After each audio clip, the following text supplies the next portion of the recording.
Hello, hello. RFN here. Your favorite fiendishly fey friend. And today we're back in Beacon Pines.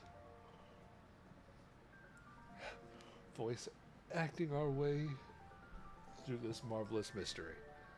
Oh, I want to roll the alliteration. Alright. Oh, yes. Previously, if you weren't here, we have kind of hit a wall. With every loop ends with us freezing. We suspect our Gran had something to do with it. And we're going to try to stop what's happening. What it is, we have no idea. Can we figure it out? Maybe? We'll see. And without any more delay, let's get to it. Oh.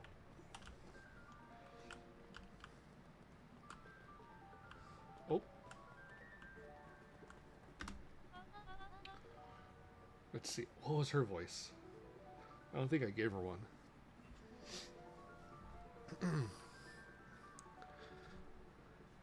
Oh, you scared me half to death. Sorry. You kids haven't seen Mr. Tulliver around, have you? Nope.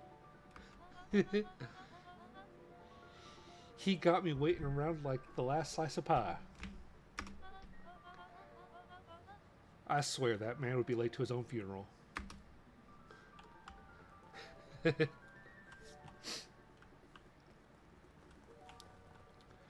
Oh yes, we're going to the drugstore.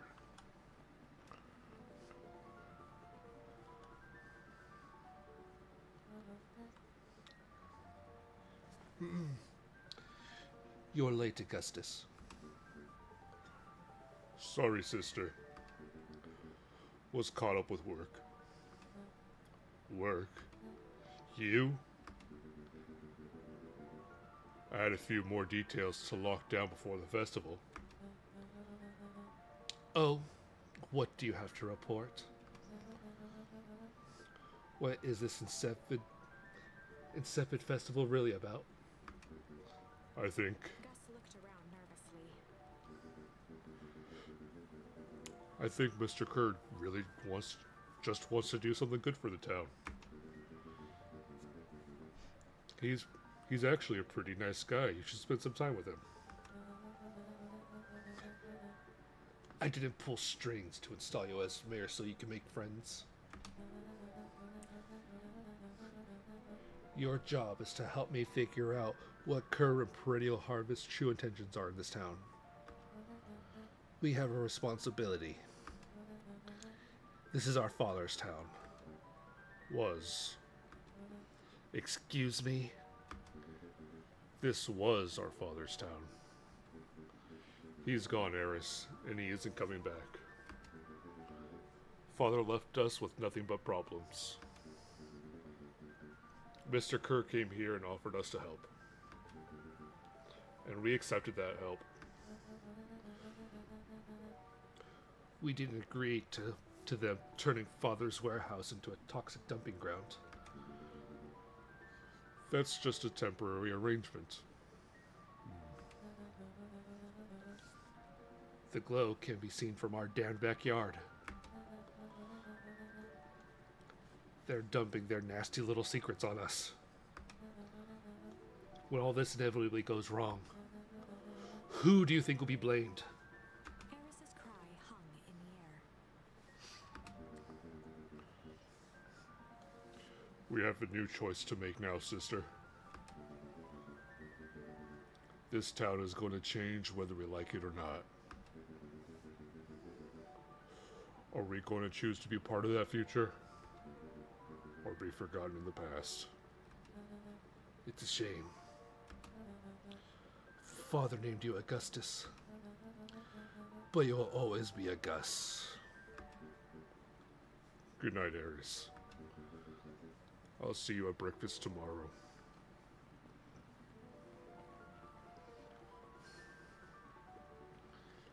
It's getting late, children.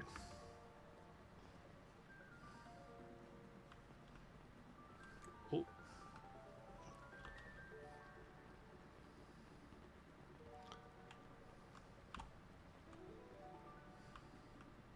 Oh. What's up, Kara? Solomon stood proudly at the entrance to the drugstore, I like this guy's voice. holding a brown bag overflowing with black licorice. Oh. Hey, Solomon. We're looking for Mr. Nuncreed. Is he still in there? I'm afraid not. Where'd you get all that candy from? You might say we have an arrangement. Solomon shoveled a surprising amount of licorice into his mouth. Sometimes it's the small pleasures in life. Though we might not have always had family to rely on. Licorice has never let me down. Well, I can't say licorice should be my first choice. But whatever floats your boat. You can tell about a person by their choice of confection. Oh yeah, I guess. I like sour gobs. I'm certain you do. I always wondered why Mr. Nuncreed kept his licorice in stock. You must eat a whole lot of it to make it worthwhile. There are many ways to earn loyalty. For some, it's easy as cold hard cash.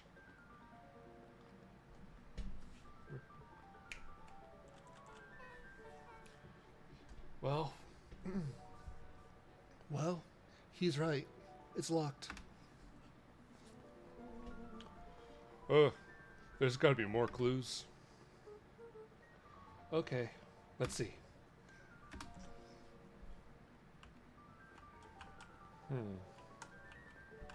Kara. Go lay down, puppies.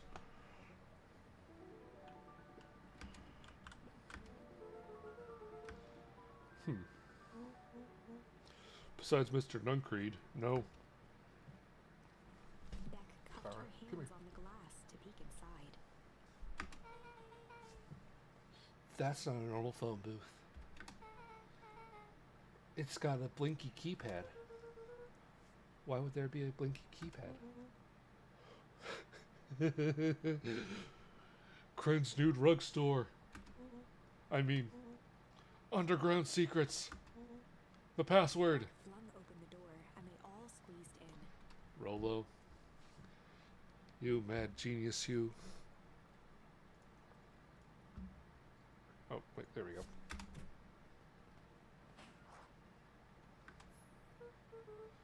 Alright, let's see here. Luca cracked his knuckles and entered the letters into the keypad. Puppies.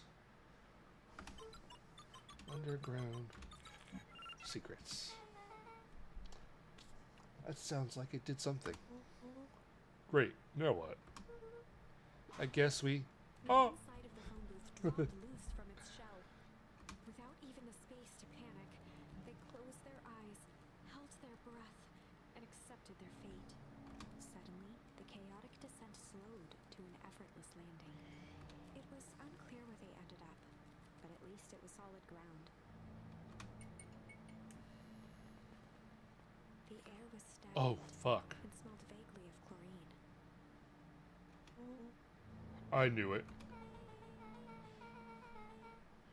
You knew the... you knew there was a strange hub full of strange tubes underneath the phone booth? Of course I did. Didn't I say that? No. I definitely thought it. Luca, do you remember when I said it would be how cool it would be if there was a trans-dimensional conduits from Hank Atomic issue number 12 were real? Rolo, at one point or another, you said, about every technology ever discussed in Hank Atomic. That's why I'm such a good predictor.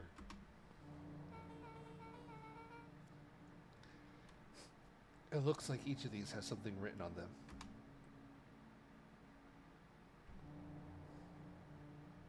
Oh. Gets it. Alpha mining operations. You guys have mines here? Not that I know of. This town's all farms and fertilizers. And a series of tubes. Pa says you can only trust a miner to the point when they hit gold. Not sure how that wisdom applies in this exact situation. The thing about Pa, you don't always realize what he means until it's too late. Okay. Perennial main office. That's where my mom works. What does she do? Science stuff. Is she involved in all this? We just moved here. How could she be involved? True. Valentine Fertilizer Warehouse. Isn't this where you almost got smashed? Yeah. Why would Perennial Harvest have a tube going to the old Valentine place? This is starting to feel like something big. This suit has a broken mask.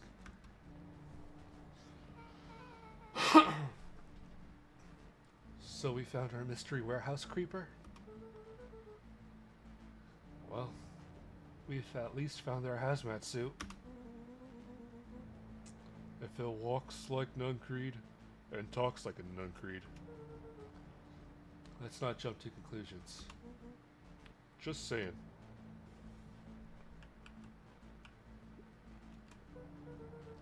That's a lot of buttons.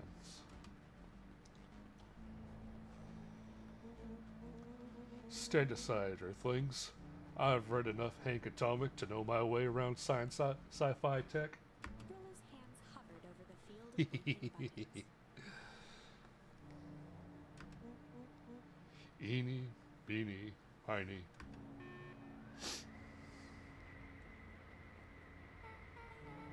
Rolo, what did you do? Nothing? I didn't even mow yet. What was that? Hide. Where? There's nothing but weird tubes down here. Just get back.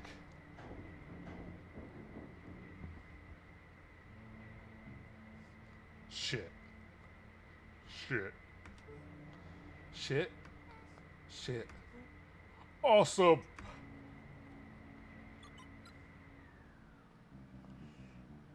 You all need to come with me. Now. We aren't going anywhere with you. Not until we get some answers. Mr. Underground Secrets. I told them it was an absurd password. But they love anything that makes them feel clever. They who? That's no matter. If I can keep you hidden until after the festival, I might be able to save your skins. Who cares about our skins? Hold on now. I like my skin. This all stops now, Nuncreed. Joseph waited for a moment in silence. You sound just like him. Who? Walt. Don't talk. You don't get to talk about my dad. Oh. Hey, Betty. How are you doing?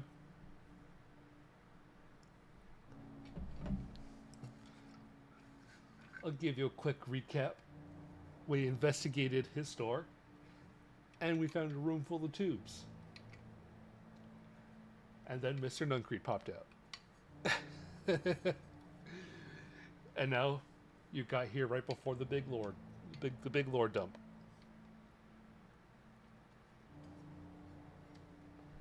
And I am good.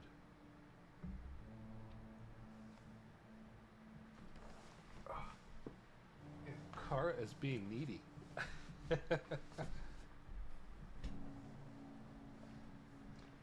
Now, let's see. You know, your father and I were friends back before. He gestured toward the strange tubes. All of this. That's a lie. It's true. I used to bounce you on my knee. What happened? Same thing that always happens. Reality complications life. We were a team, Walt and I. An idealistic doctor and a bright-eyed pharmacist. Both hell-bent on helping folks. So, you were his sidekick? No. We were partners. He helped patients, and I helped him. Yep, total sidekick. Nuncreed let out a growl with a sigh. Fucking Rollo, I love Rollo. Luca, I need you to know this. Oh, there it is. I need someone to know this. One day, Sharper Valentine comes to us. He says he's got an opportunity. He's found something he didn't quite understand. And he was willing to pay us handsomely to help him understand it. And my dad said no. Your father and I both believed in helping people. But the thing I could never get him to understand was it's a lot easier to help others if you help yourself now and then. The classic sidekick to villain plot line. Walt loved being more righteous. Being righteous almost more than he loved his family. He was wrong about one thing, though.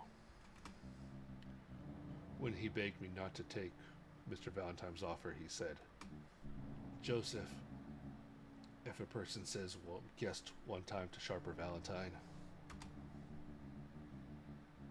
he'll make sure they keep saying yes to him until the day he's dead and gone. He shook his head wistfully.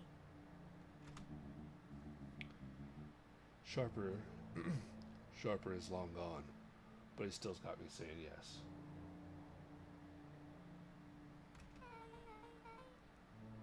Is there a point to this sob story? Not really, no.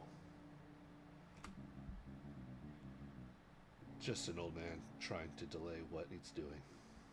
Nuncreed took a menacing Fuck. step towards the children. I tried to keep you safe. I tried to keep you and Juniper out of this. But you forced my hand. Luca began to laugh.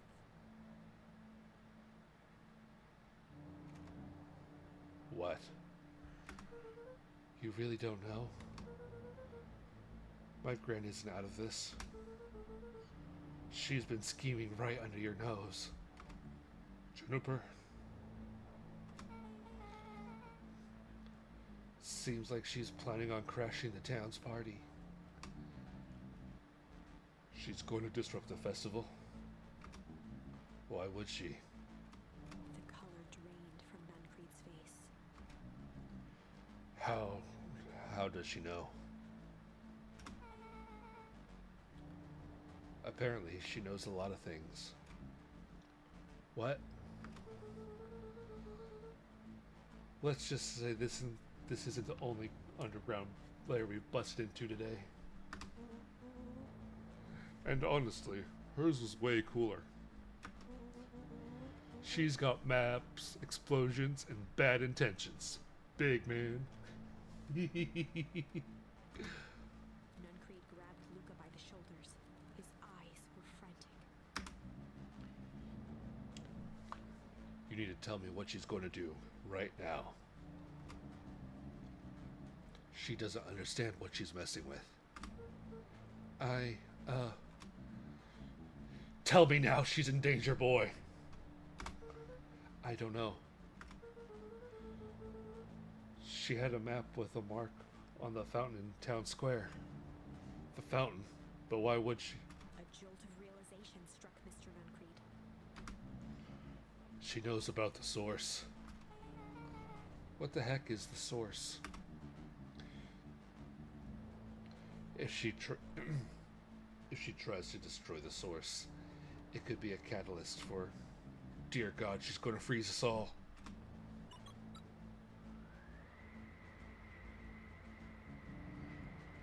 You all need to run. Run where?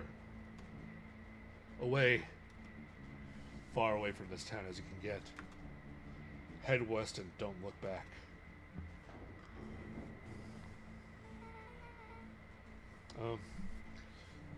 That didn't go how I expected. So... we're totally following him, right? Totally. See you on the other side. You good? Yep. Whee! I love this town.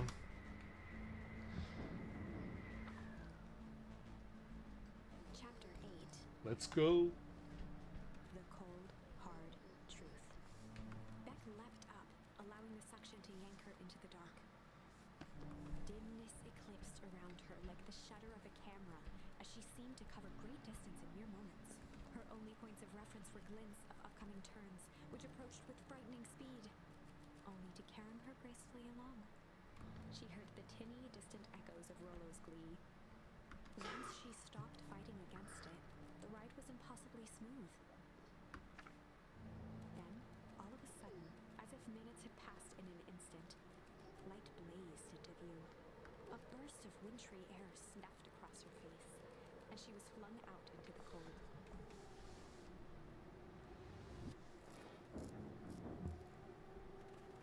Boom.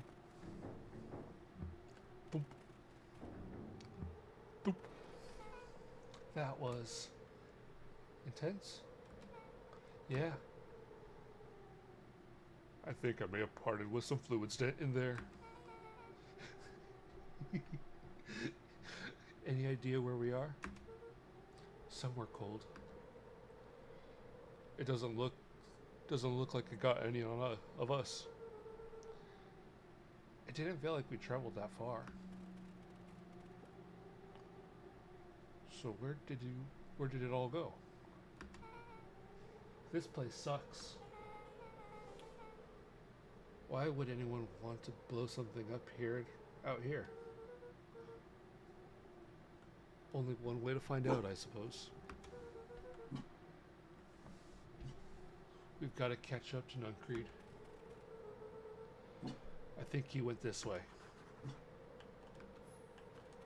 Well, before we go that way, let's just take a look around.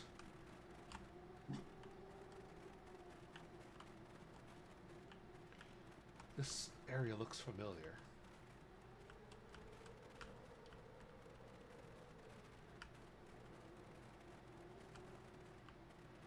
Yeah, this is... okay.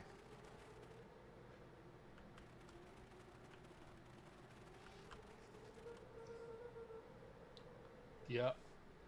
Okay, this is starting to feel really familiar. I may not be the most well-versed things on all things Beacon Pines, but this does look like some frozen replica of town. Ah, I got it. It's so obvious now. Mr. Nuncreed is an alien. Rollo, stick with me here. His species can only live in sub-zero temperatures. oh boy, here we go.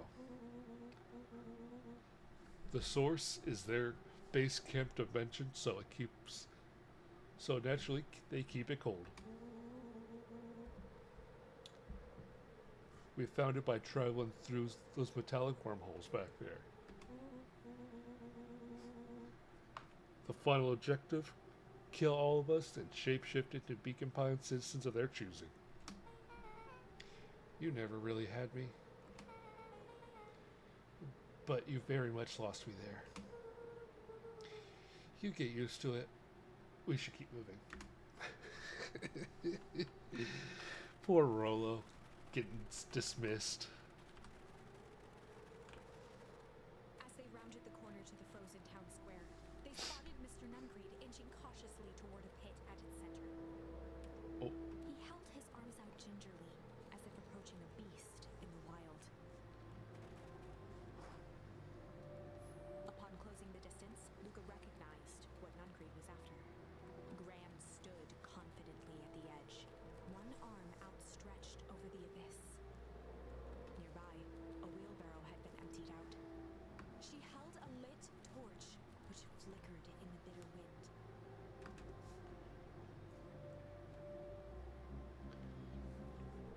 Juniper, I don't know what you're thinking, you're doing.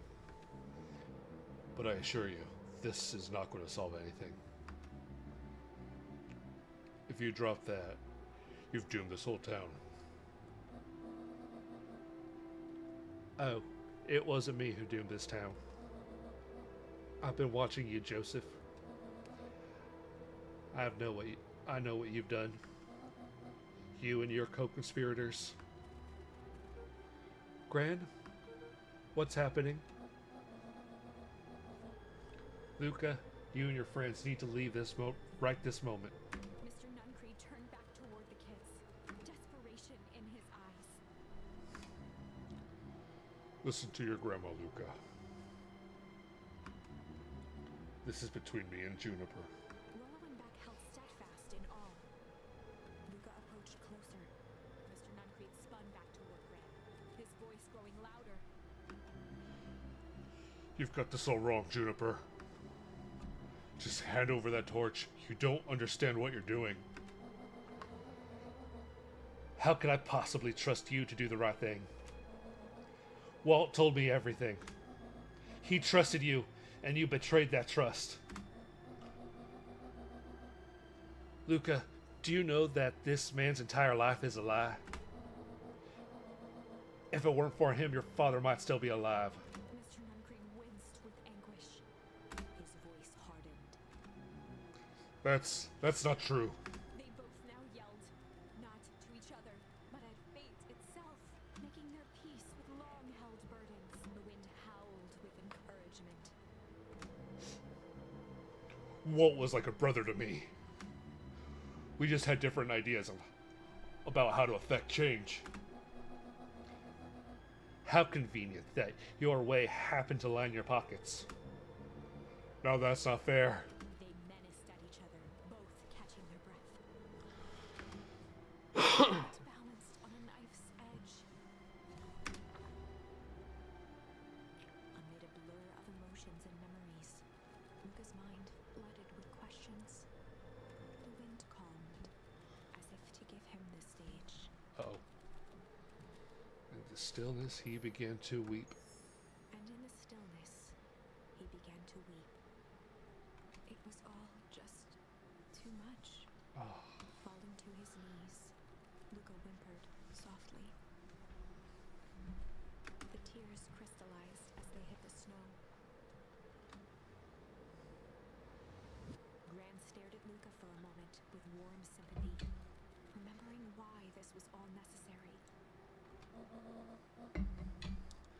This'll all make sense soon, Luca. Then everything can go back to normal. I promise. She stiffened up and brandished the torch at Mr. Nuncreed. You can't hide behind those people any longer, Joseph. Once their precious source is destroyed, we'll finally see where their loyalties fall. Juniper, don't. Ignoring his final plea, Gran flung the torch into the deep darkness.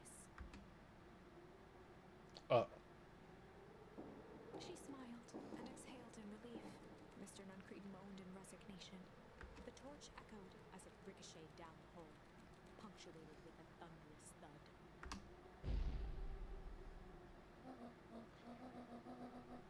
You see, Joseph, I've learned one very important lesson in life. If you want things to change, then you must be willing to. Before Gran could finish, the ground shook her to silence.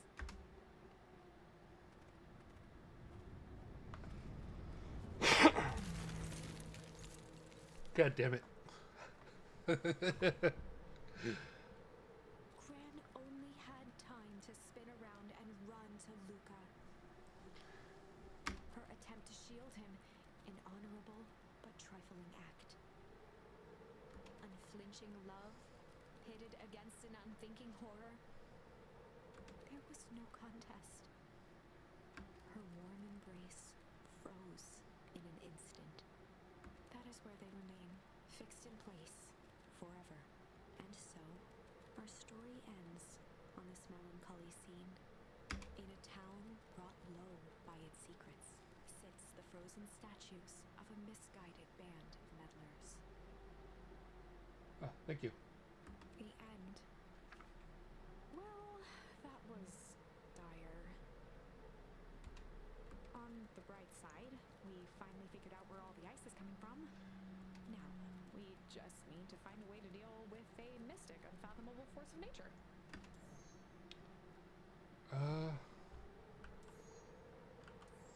Okay, so we need to... Oh, we gotta go back.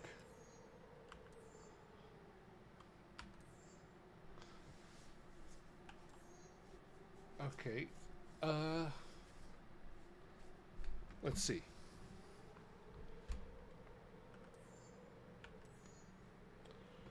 We were doing this branch line, or is there another?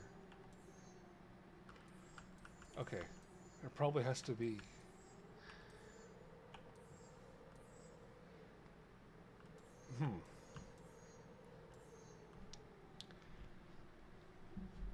Okay. Quick recap on this branch that we were doing. Rollo got kidnapped. We we got in a fight with the town bully, pushed him into some green slime. He got all mutated. And we're being invaded by the clipboards and Mr. Kerr. There's the recap. They only had one option left. Not to fight, but to run away. Luca drew himself up and decided to take the only option they had left. Flight. He squinted down the barrel of the mission control defense cannon, aiming it through an opening in the dense tree branches.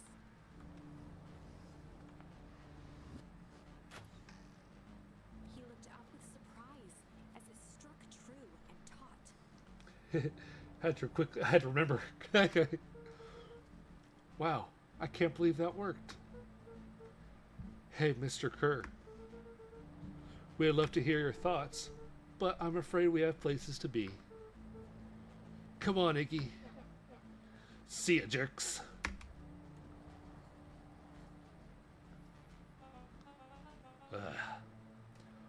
Fine. We know where that leads them. This way will take them to the tunnels. Luca and Iggy winced as they sprinted through the thicket. The branches clawed at them, reluctant to give passage. After what felt like a marathon, Luca stopped in his tracks as they reached the clearing. What the? That was all he was able to say before Iggy slammed into his back. The boys tumbled down a steep decline and crashed with a wheezing thud on a surface as hard as ice. In fact, it was ice. Oh. Chapter 5. Signs. They stood silently, catching their breath. The sky was like sapphire. With each breath, a plume of steam escaped from Luca's lungs. Let's keep moving. Luca pulled Iggy to his feet as they gazed across a snowy terrain.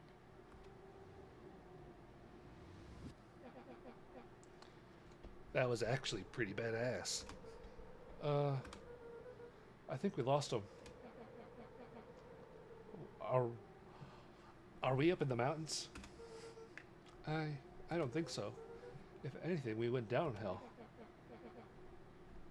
What's up with the Winter Wonderland? Wait, that's not his voice. It's more scratchy. All I know, there's no going back the way we came.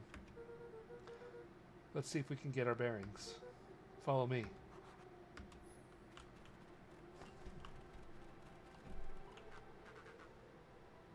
Luca, are you there? Luca had almost forgotten the walkie-talkie he was carrying.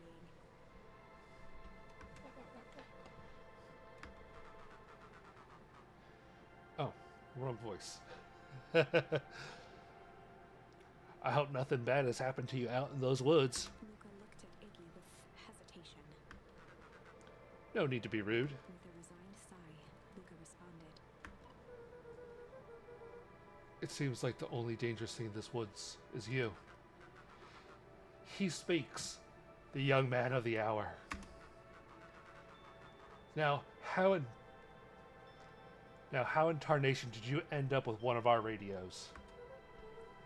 Just lucky, I guess. Boy, howdy, you Van Horns are full of surprises, aren't you? You knew my parents? Never had the honor of meeting your father, but your mother sure was a handful. Oh, fuck. Luca winced, shoving the walkie-talkie back into his pocket. We've got to keep moving.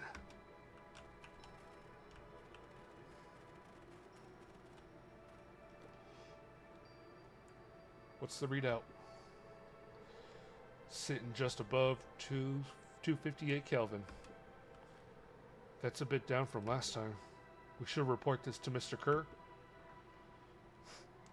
Meh, still within safe ranges. It may be spreading, but it's under control for now.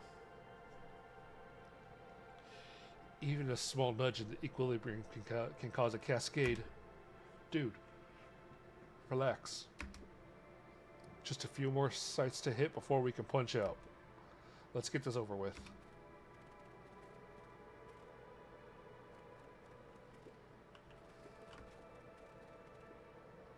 What's all this?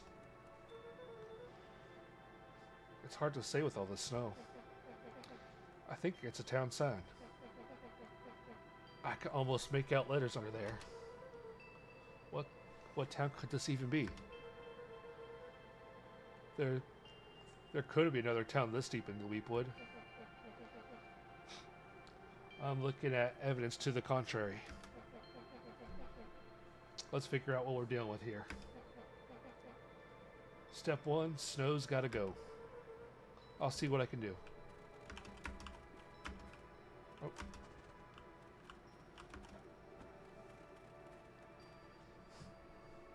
The boys stared in disbelief at the sign that now clearly read, "Welcome to Beacon Pines." This doesn't make any sense. We're in Beacon Pines? How's that possible? We ran away from town. How do we get back here? I guess we got turned around? Where'd all this snow come from? Well, it's been colder than normally lately. Pretty big difference in this sweater weather and this Arctic hellscape. The puddle we fought at before.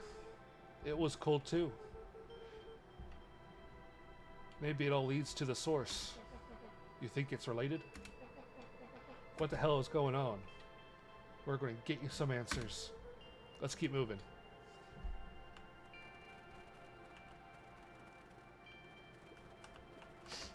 The fencing listened. Each chain link encapsulated with a translucent layer of ice.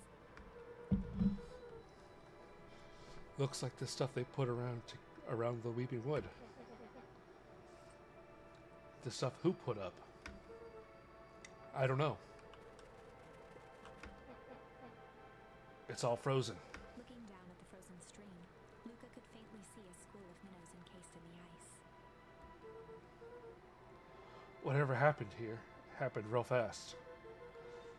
Fish didn't even have time to run. Or, you know, swim run. The crunching of footsteps trailing Luca went hush. He looked back to see Iggy's face twisted with confusion. Everyone's gone. What? There's nothing here but more snow. There must be an explanation for all this. We have to keep looking. You can look all you want. I quit. Iggy, we have to keep going. You don't get it, do you? This isn't one of your pathetic Hank Atomic stories. We aren't going to save the day. We aren't going to even save ourselves. My face is mangled. The town is destroyed. Everyone we've ever known is gone. We don't know that. We can't just quit. Do whatever you want. I'm done. Iggy, it's going to be okay. Luca peered upward at the darkening sky. He let out a long, foggy breath. Faintly, Iggy began to cry. Seeing Iggy in such a pathetic state gave Luca a sense of compassion and more than a little guilt.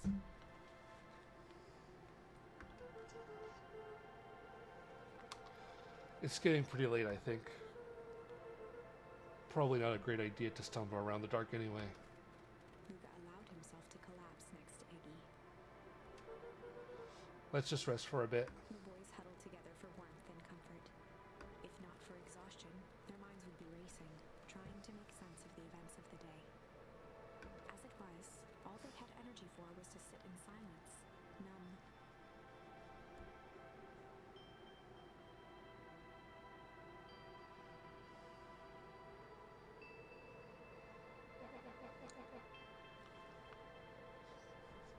The way the snow covered everything over.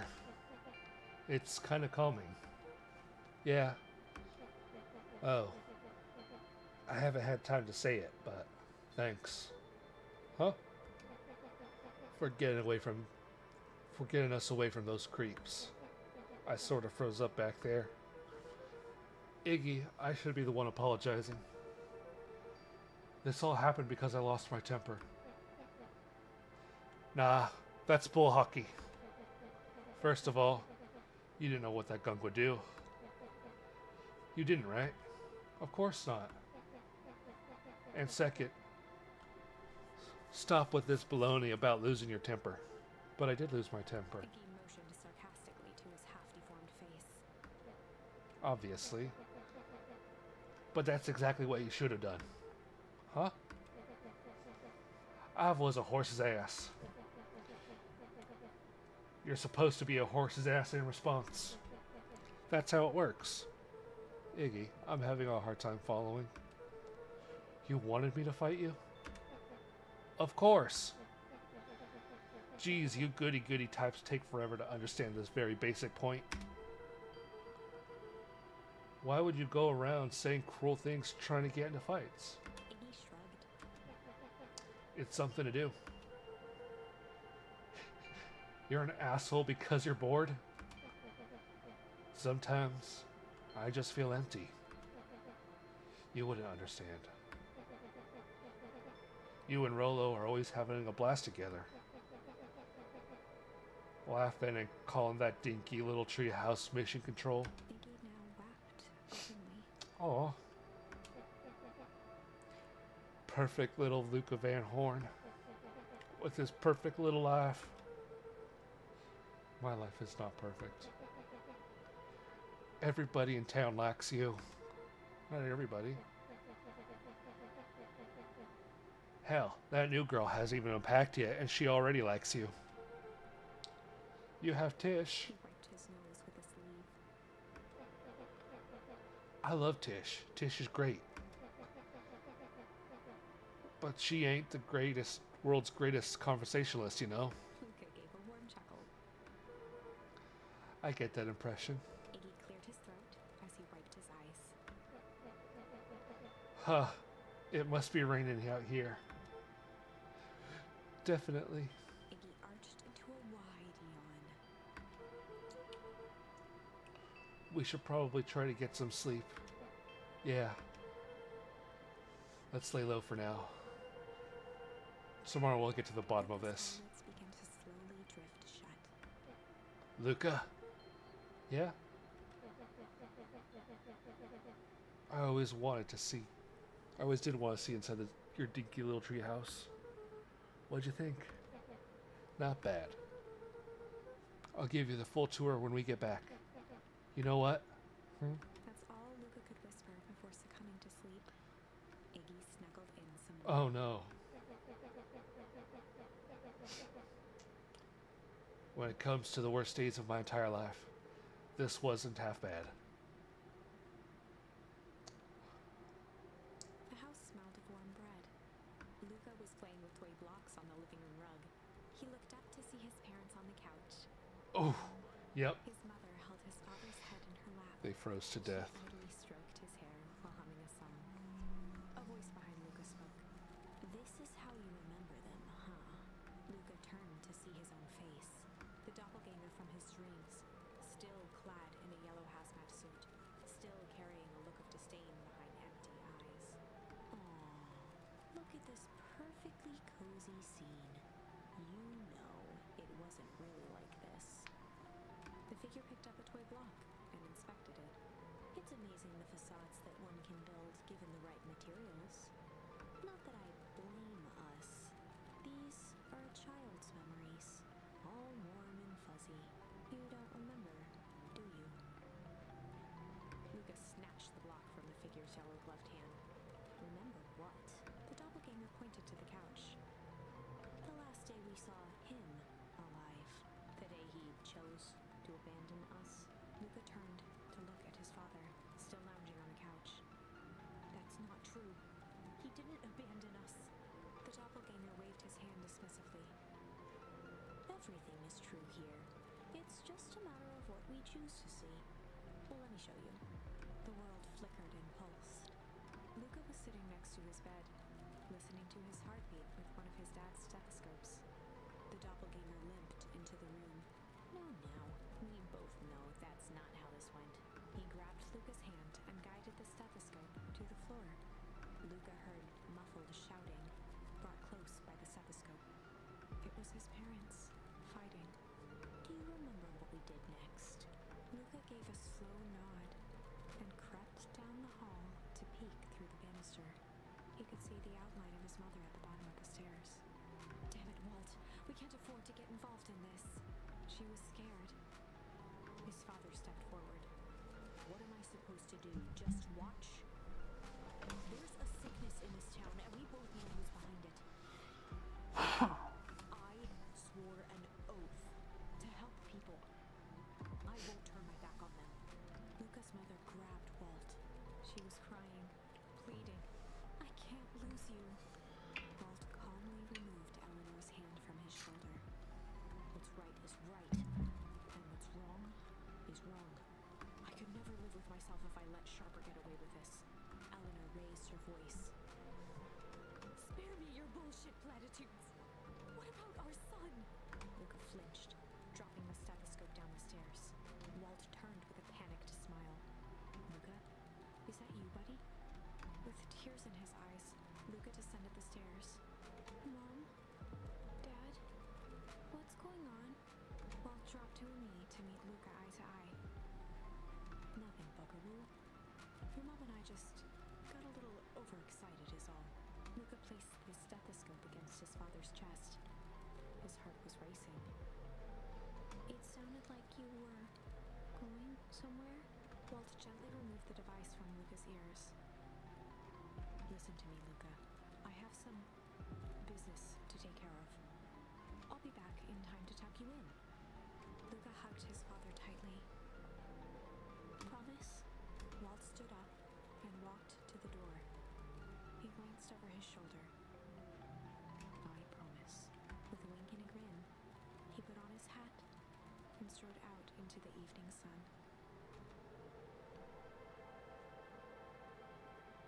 A figure approached soundlessly from the foggy snowfall. It stood above them, lingering in contemplation, slowly raising one hand above Iggy It snapped out 2 brisk raps on his head. From a deep slumber, Iggy sprang up defensively. Hey, get your hands off me. Whether it was the calming presence or the recognition that he was not in danger, Iggy felt his clenched fists lower. What do you think you're doing? Luca looked up, gradually remembering his whereabouts. The figure exhaled a cloud of warm vapor. You two certainly caused a lot of commotion. What's that supposed to mean? Take it easy, Iggy. We were asleep minding our own business. And this one, running around knocking people on the head. I'm sorry if I hurt you, Iggy. You didn't hurt nobody. Anybody. Huh? Oh, I see. You think you're better than me, you. When it came to complete strangers, Iggy had trouble cobbling together an insult.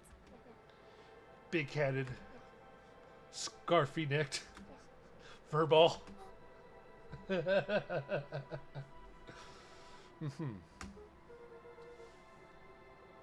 Okay, let's lower the temperature a bit here. Interesting choice of words. I mean, let's just calm down. Who are you? A friend. An observer. A hitchhiker on the infinite expanse of possibility. Great. How about a name? If you must call me something, you can call me Nat. Iggy huffed with gratification. How about you make like a gnat and buzz off? Very well. Nat began to turn away indifferently. Wait.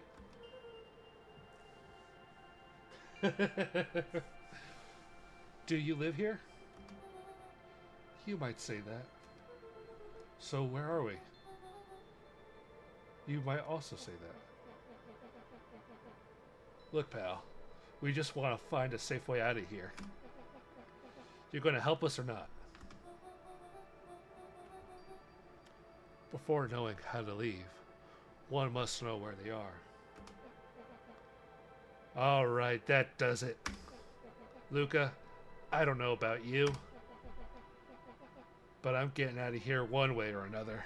Iggy turned sharply and began to stomp off. Enough with the riddles. Iggy, wait up. Realizing he'd worn their patience then, Nat relented. Very well. I suppose this isn't the time for metaphors. I'll show you how to get back home. Luca and Iggy turned around with hope in their eyes. Come here.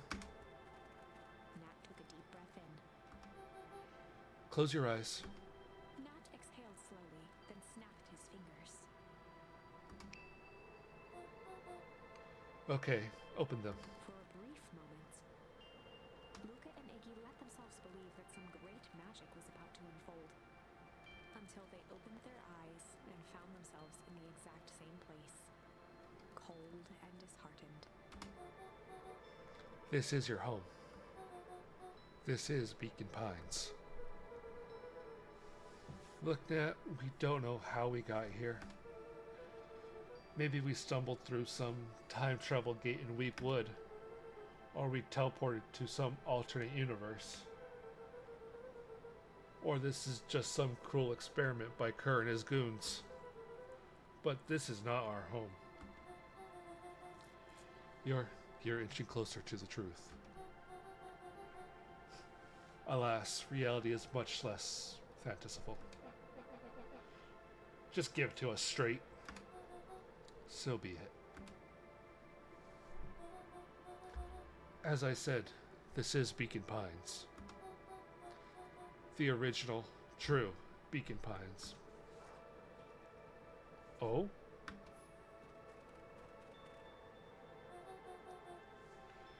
You both grew up here. But the town you called home for the past several years is a replica. A remarkable achievement of engineering, to be fair, but a replica nonetheless. That's impossible. It's too much work. You need a whole town to replicate a whole town. Indeed.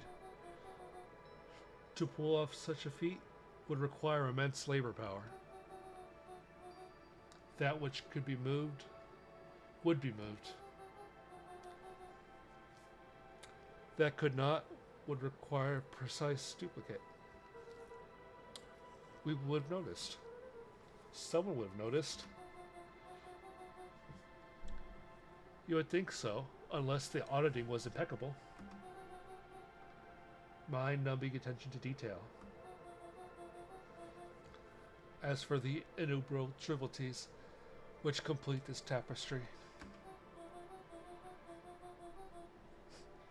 you can leave that to this miraculous thing we call a brain. But a real aversion to discontinuity, a revulsion even. The brain has a wonderful way of smoothing out the rough edges, keeping us sane.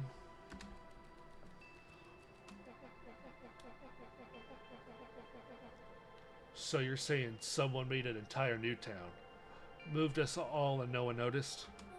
Precisely. But why? Why is one question that could never be answered with certainty. The best one can do is to uncover. Nat narrowed his eyes, furrowed his brow, and uttered, The source. Why'd you say the source like that? Why indeed? Luca began to laugh uncomfortably. It's all ridiculous. There's no way they... He looked down at his feet. His eyes started back and forth in contemplation. With a sudden pain, a thought struck him. If this is really home, He sprinted off into the pale distance. As Iggy turned to follow, Nat called out. Iggy, it's not too late to turn back.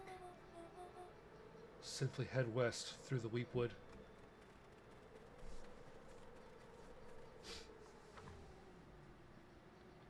Chapter 6.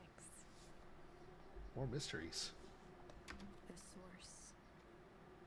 Nat expressed his sympathy with a shrug and sauntered off as unassumingly as he'd arrived. I like that. That's cool. He'd given Luca and Iggy what they needed, and nothing more. As Luca sprinted across the snow, the events of the past few days became clearer, pieces to a larger puzzle. Rollo said he was underground somewhere, captured. Mr. Kerr tried to cover it up with lies. The clipboards were hell-bent on capturing Iggy. It all seemed to point to perennial harvest. But right now, there was one thing that Luca needed to know.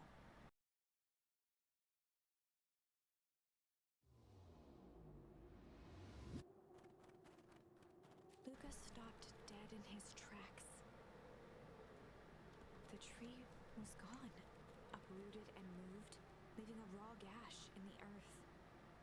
He dropped to his knees and dug wildly at the cold snow. His numb hands hit something hard, a headstone. Ah, A fuck. dry whisper escaped Luca's lips. You're here. All this time I thought I was visiting you. You've been here alone in the snow. Dad, I'm so sorry. They've ruined your favorite spot in the world.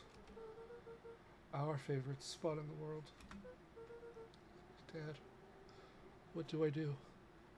There was no reply, just snow-covered silence. Why'd you give me the slip like that?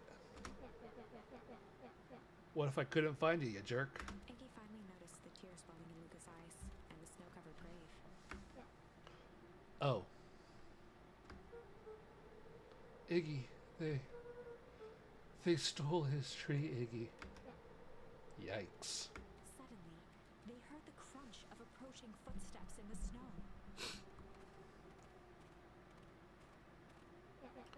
We gotta hide.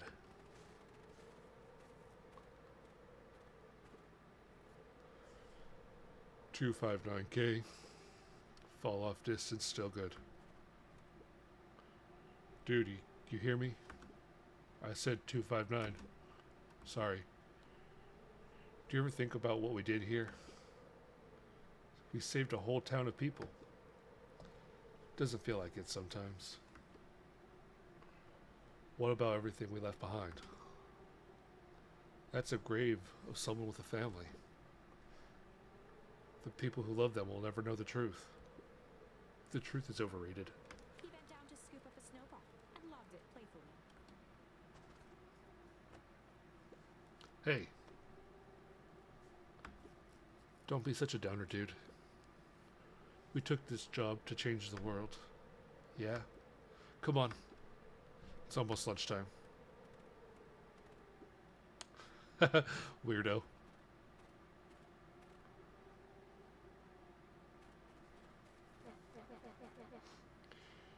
And here I thought I was the jerk. These dinguses are out here literally dancing on graves. Luca stuttered through heaving sobs. I thought I was visiting him. I thought he was with me. Not gonna lie, that's a bad break.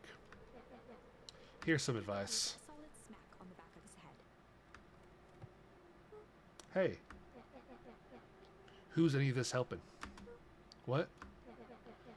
Sitting here in the snow, crying like some pushover? Who you helping? Iggy, look what they did. They lied to everyone. Blah, blah, blah. Luca Van Horn, you're a lot of things, but you ain't no pushover. What did I tell you before? When some jerk comes at you, acting like a horse's ass, I should stand up for myself. Hell yeah. Kerr and his merry little band of clipboards pulled a switcheroo for a reason, right? Nat mentioned something about a source. Luca wiped his eyes with a sleeve. Whatever the source must be, awfully valuable to perennial harvest.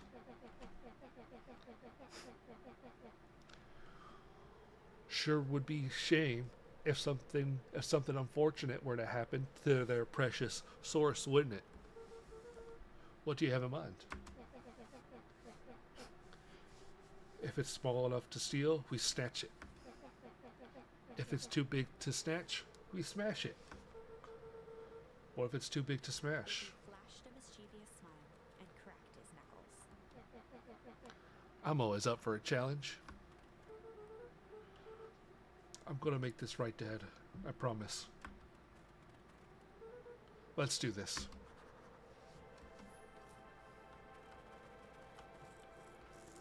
What a twist.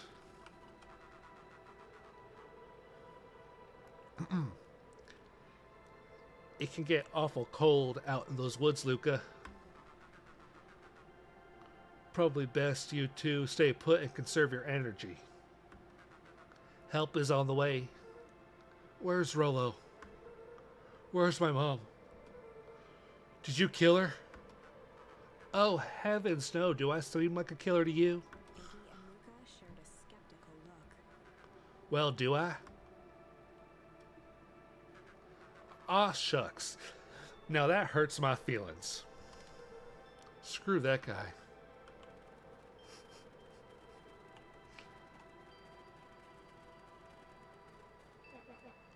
Wait a minute. If this is the original town, then that means Iggy darted behind a large pine and began digging furiously. He emerged holding a shoebox with a crude skull painted on its lid. what's that? Long story. So a few years back, I came into possession of some premium grade fireworks. Not the wimpy firecracker stuff they give kids. The good stuff. So, why did you bury it under the tree? That's the long part of the story. You and Rolo were doing chores at Rolo's chicken coop. And you guys pissed me off for some reason or another. Luca rolled his eyes with realization. Oh shit, he's the guy who set the fire. No, you didn't. Iggy stifled a chuckle. Yep. I just wanted to give you guys a little scare. But, like I said, these were some primo fireworks. So, I might have underestimated things. You blew up the chicken coop.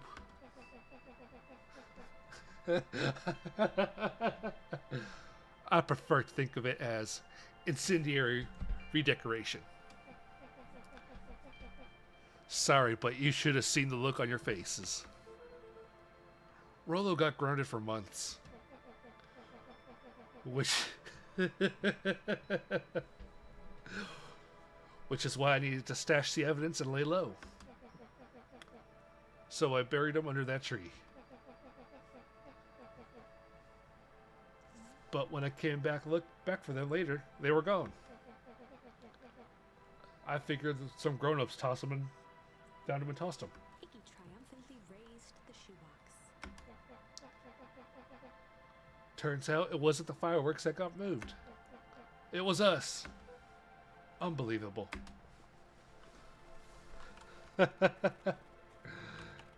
That's awesome. Do you think this is a game? Newsflash, boyo. You're not a hero. You're a little brat who's way over his head. A hero is someone who refuses to give up. Comics these days are rotting children's brains. Everyone thinks they're a spaceman superhero. I was always partial to Hank Atomic myself. Is that so? Do you really think you have a chance against us? You have no idea how powerful we are. Prepare for blast-off, loser.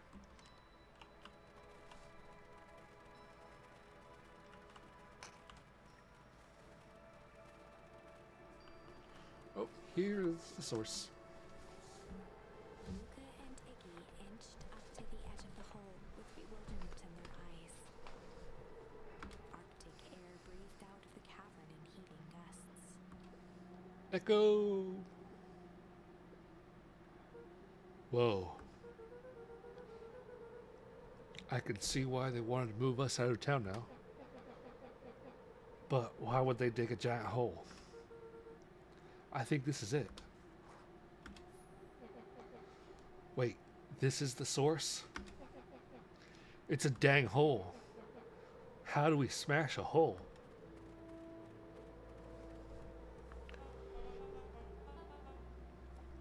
Oh. It's much more than that, my annoying little friend. Kerr, where's Rolo? I wasn't lying before. He is safe. Safer than you two, at least. Drat, that's cold.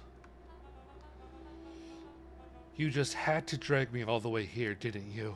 Mr. Kerr gazed down the abyss in contemplation. It really is something, isn't it? What'd you do to our town? What is all this? Well, that's a doozy of a question. This is the source, where they collect the unrefined, Kerr scratched the back of his head. Honestly, boys, I don't understand any of this well enough to explain it. Fact of the matter is, I'm not paid to know. What do you mean you don't know? Ain't you in charge? Oh, heavens, no. My role is merely flash a winning smile and manage various complications. complications like us. You're a smart boy. His face contorted into a saccharine grin. But it really is nothing personal. Some people are destined to strive for greatness, and others are simply obstacles along the way. It seems like you're destined to be a creepy lackey. The point is, we all play our part in life. Mine just happened to be a lead, and the role of a lifetime. And you happen to be extras, ready for your curtain call. We aren't giving up without a fight. Your smile ain't gonna be so winning when we're done with you. Now, boys, there's no need for melodrama. Even a professional such as myself, embarrassed for you. Let's change the mood a bit. Kerr snapped his fingers. Scene change.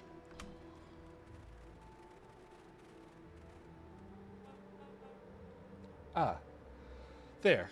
That's better. Deal with them. Iggy turned to Luca with a sly glance. Why are you smirking? Because I have a box full of fireworks and you don't. Iggy waved the box into the air, threatening to drop it down the hole. Stop. Let's not do something regrettable. Joke's on you. Regret is one of my specialties. Out of curiosity, what would happen if I threw these in your precious hole? Nothing. Nothing at all. You're a terrible liar. I'll have you know, I'm an exceptional liar.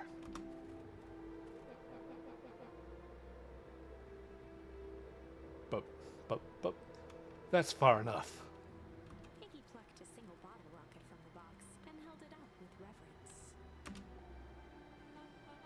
Stop, you fool. Call off your goons. After a long pause, Mr. Kerr flung up his hand with frustration. Very well. You can head back for the night. It's been a long day. I'll handle these two from here. Mr. Kerr sighed into the frigid air. It's just now, Iggy. You can put that down. What, like this? Nonchalant flick, Iggy tossed the firework into the hole.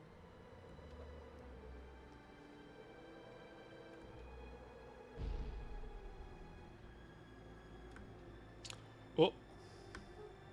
Oh. With a growl, Kerr leapt at Iggy, crashing through Luca. Iggy tried to twist away, but in the struggle they both tumbled over the side. Luca dove forward, bracing Iggy's hand just before it slipped. His grip was made precarious by the cold, wet snow. He could see Kerr further down, clinging to Iggy's coat. You reckless child! What have you done? Luca, listen to me. Hold on tight. Use the walkie-talkie to call him back. How? On what channel do I use? It doesn't make a damn difference. They're always listening. If you do that, the clipboards will just haul us up and snag us both. The only way you get out of the picture is Kerr out of the picture. Just let go and save yourself. If he lets go, we both die. I don't want to die, but the look on your face almost makes it worth it. Mr. Kerr, you've had a long life. Why don't you do something selfless and just let go? Mr. Kerr gasped with insult. Fuck, that's brutal, Luca. A long life. I'll have you know, I can still play 25. You should have heard me sing the part of Phyllis Young. With a wild look in his eye, Mr. Kerr began to hum a proud melody. Pretty dumb. Wow. Can you believe this guy? Luca's hand began to cramp. His voice began to crack. Kerr, just let go. No can do. If you want to save your friend, you'll have to save me too. Luca, look at me. It's okay. Luca felt Iggy loosen his grasp.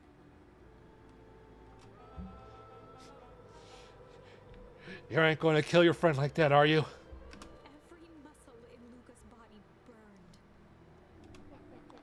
I'm not his friend. Yes, you are. No, I'm just a no-good bully. Like you, Kerr. Iggy, no. Luca felt his hand slipping.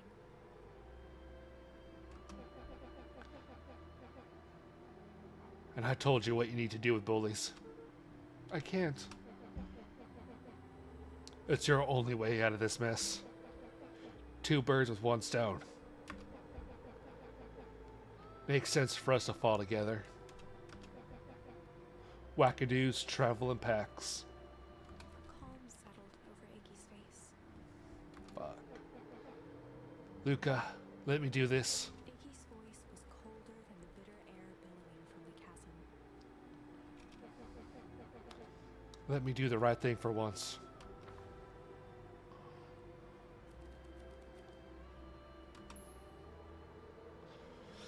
Oh, I got a different answer.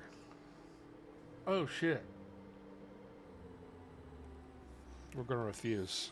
Luca had no choice but to refuse Iggy's request. He tightened his grip and reached for the walkie-talkie in his pocket. A wild delight crept onto Mr. Kerr's face. That's a good lad. Now, radio for help. Iggy begged Luca with his eyes one last time, but Luca pressed the button and called out. We need help. Mr. Kerr is in danger. It wasn't long before they were once again surrounded by clipboards. Mr. Kerr sighed with relieved frustration. There you are. You really are a worthless lot, aren't you? Mirror, now.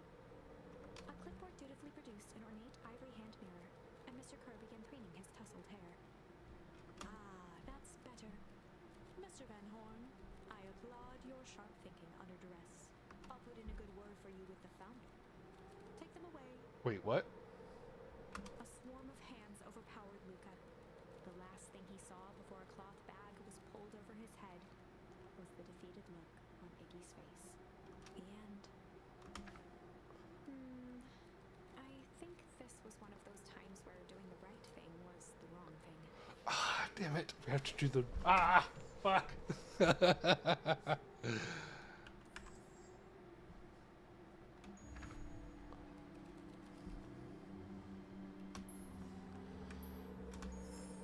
Luca had no choice but to accept Iggy's request. With a quiet blink, Luca watched a teardrop sail down into the howling void.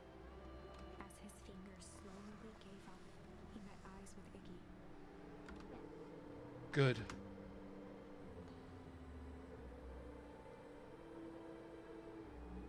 The two silhouettes were swallowed by darkness.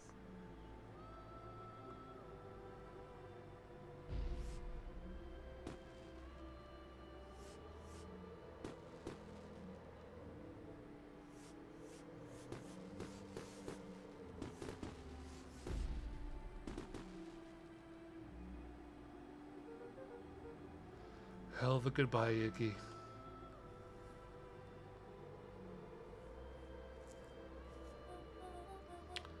Luca, you should really step back. What? Quickly.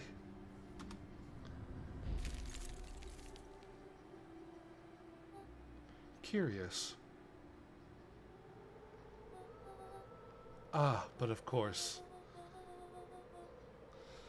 Those fireworks that Icky must have had just been the right amount of energy. We should get out of here before perennial harvest arrives. Not until you tell me what just happened. Your friend's sacrifice saved this town. For a little while, anyway. How?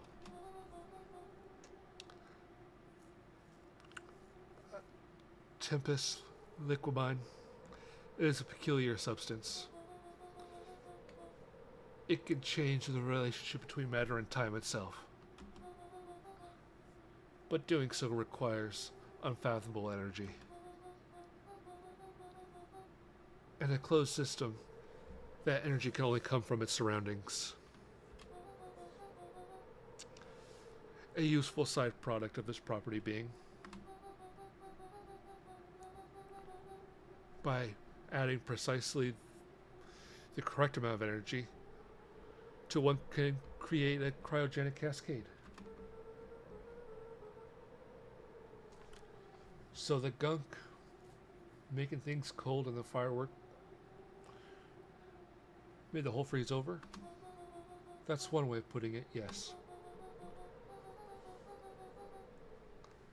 As dumb luck would have it, the fireworks weren't strong enough to generate a runaway reaction. Oh, so now we know what happened. We have some idea what that would look like.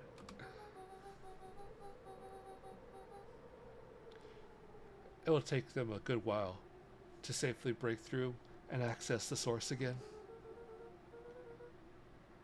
If you know all this stuff, why haven't you been helping? I have been, in my way. Each one of us has our role to play.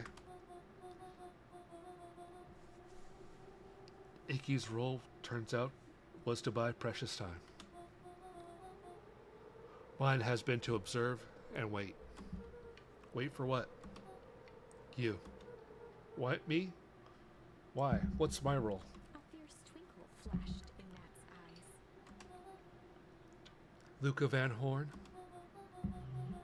you're going to save the world. What the fuck? The chuckle, Nat turned and walked west. Dumbfounded, Luca followed behind him, trudging through the snow. Every step taking him further away from everyone and everything he knew, and closer to destiny. To be continued in Beacon Pines, Pines Harder. Revenge served cold. Second time's a charm? Wait, that's it? This ends with a crummy cliffhanger just when it was getting good? I was even starting to like Iggy. No way.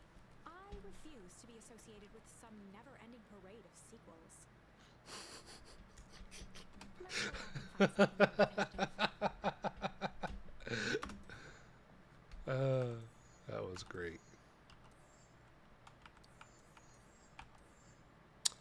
Oh, we can go back to that one. But I'm curious. If we didn't cause Icky to mutate. Well, time to bust out the tickles. Hey Tish, wanna see something cool? Yep. Check it. Beck lunged forward and began to tickle under Tish's arms.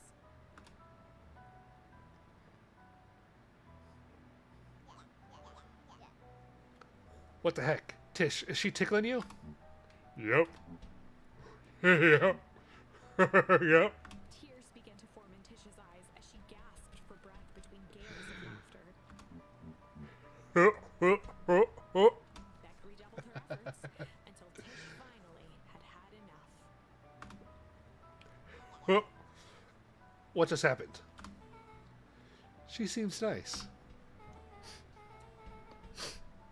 Sorry for the interruption. I think you were just threatening us.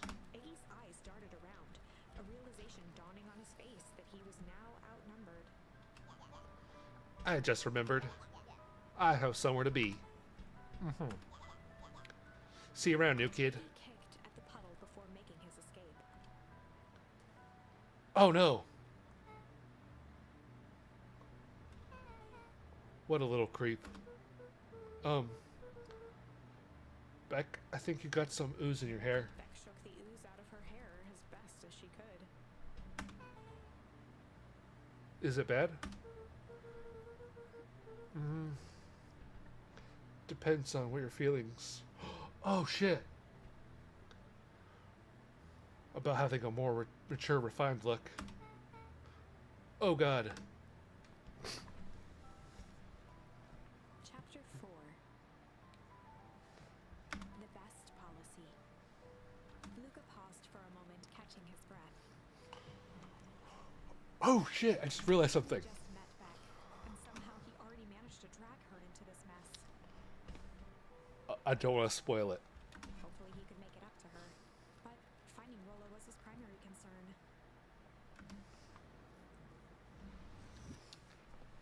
That just gave me a huge clue.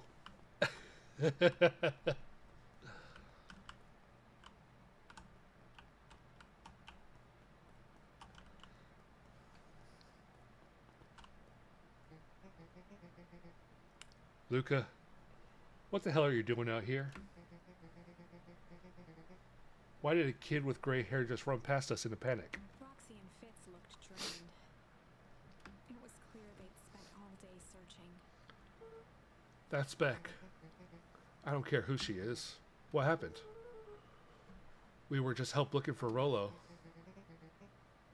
Luca, you need to start telling me the truth. Roxy's temper could often be dismissed as the impatience of an older sibling, but this was the most intense Luca had ever seen her. Her eyes were wild and unfocused, looking straight through Luca. We're running out of time. In a torrent of rambled words and tears, Luca broke down. Rolo and I weren't playing at Weep Woods yesterday. We're investigating the lights at the old Valentine warehouse. But someone was there in a strange suit. We hid in a dumpster and had a heavy bag dropped on us. I think it was a body. So we ran, but we got split up. I ran home. It's all my fault. Now my best friend may never come back. Wow. Just wow. Roxy, still exhausted and angry, softened briefly as her eyes hunted the ground in thought. With a determined sigh, she looked up at Luca. It's not your fault, Luca. Rolo's gonna be okay. I promise. Drew herself up. I'm gonna fix this. Luca, go home. But I want to help. It's too dangerous for a kid. I just can't sit around. I have to do something. Roxy tried to think of the safest place to send Luca. Go back to that little tree house you two play in. Wait there in case Rolo shows up. Sound like a plan? Luca wiped his cheeks and gave a quick nod. You did the right thing, telling me the truth. Now scoot. You really believe his story? What other option do we have?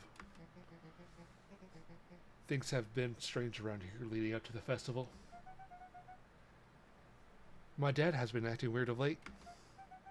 Weirder than normal. Looking into the puddle, Roxy rubbed her arms to warm up. Why is it so cold here? This place gives me the willies.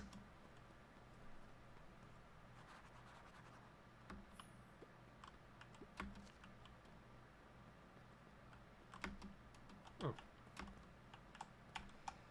Actually, before I go to the treehouse, I'm going to go to see Beck.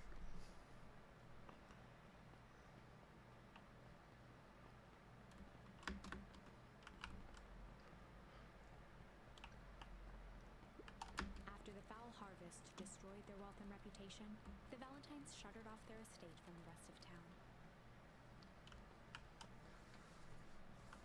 I hope I'm right.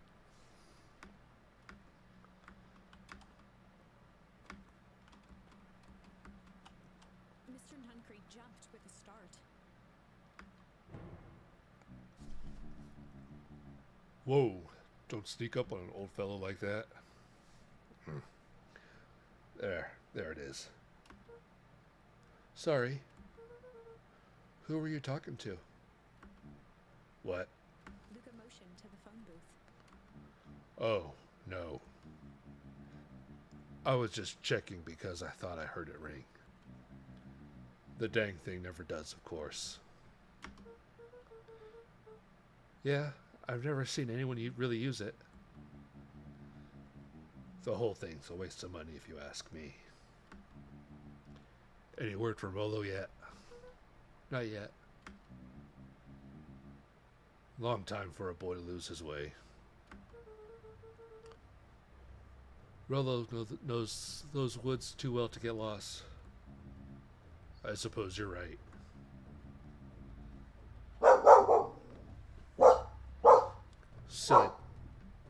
Silly boys' antics have this whole town worried sick. Antics.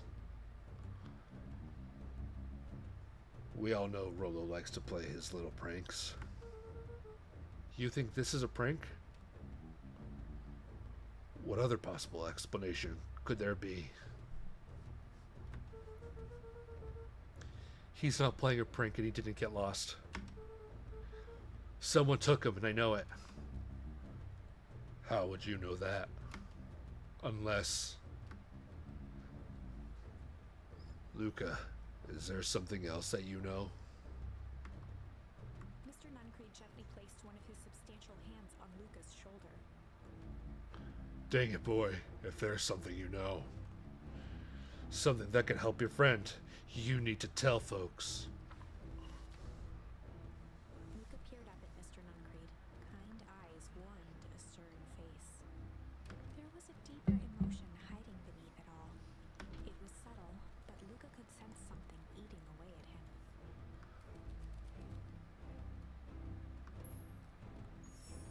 There was a shame lurking behind those eyes.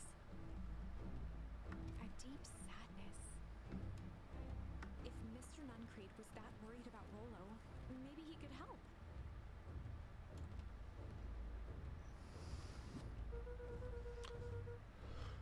Oh no, don't.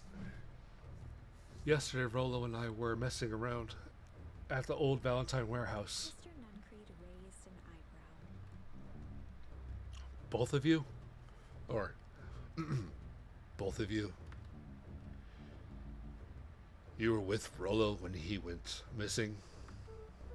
Not exactly. I was hiding in the dumpster. The dumpster? What were you doing in there? At first, we were just looking around. Then someone in a strange yellow suit came and dumped something on us. We both got scared and ran. That was the last I saw of him. You got scared by some garbage? That's why you don't go skulking in someone's dumpster. But it wasn't garbage. I think it was a body. I'm sure it was just some trash. No, there was a name tag. It said Deep Engineering. Mr. Nuncreed's shoulders slumped. I wish you wouldn't have said that. A deep sigh bellowed from his chest. Why did you have to? I tried, Luca. God knows I tried to keep you safe. Luca attempted to take a step back, but Nuncreed's hand clamped down on his shoulder. But you Van Horns just can't help yourself, can you? We were all so close being done with this. With a firm shove, Nuncreed manhandled Luca into the phone booth. What are you doing? It's out of my hands now. The door latched shut with a mechanical hiss. Shit. As Luca pounded the glass, the floor dropped from under his feet. The inside of the phone booth was now a loose capsule plummeting at gravity's whim. Luca braced for impact, the capsule hurried to a surprisingly smooth stop. He felt a cold rush of air and opened his eyes with hesitance. Two large figures in hazmat suits occluded his view. Luca heard the deep, resigned voice of Mr. Nuncreed over an intercom. He knows too much. The end. Wait. No. This isn't the end. I know there's still much more. Somehow this went wrong. Okay, let's try something else. Okay, back to our main branch.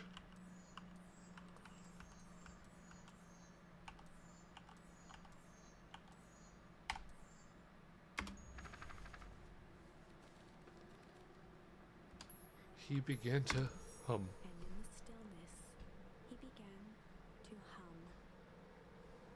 After the death of his father, Luca had trouble sleeping.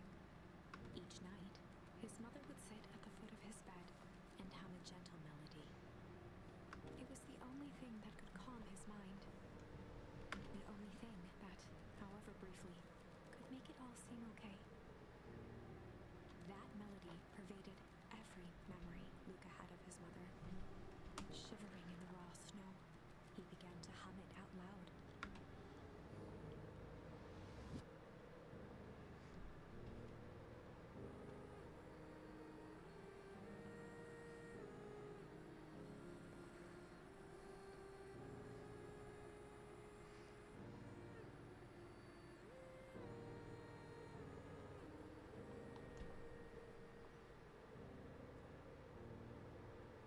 Gran lowered the torch, listening closely.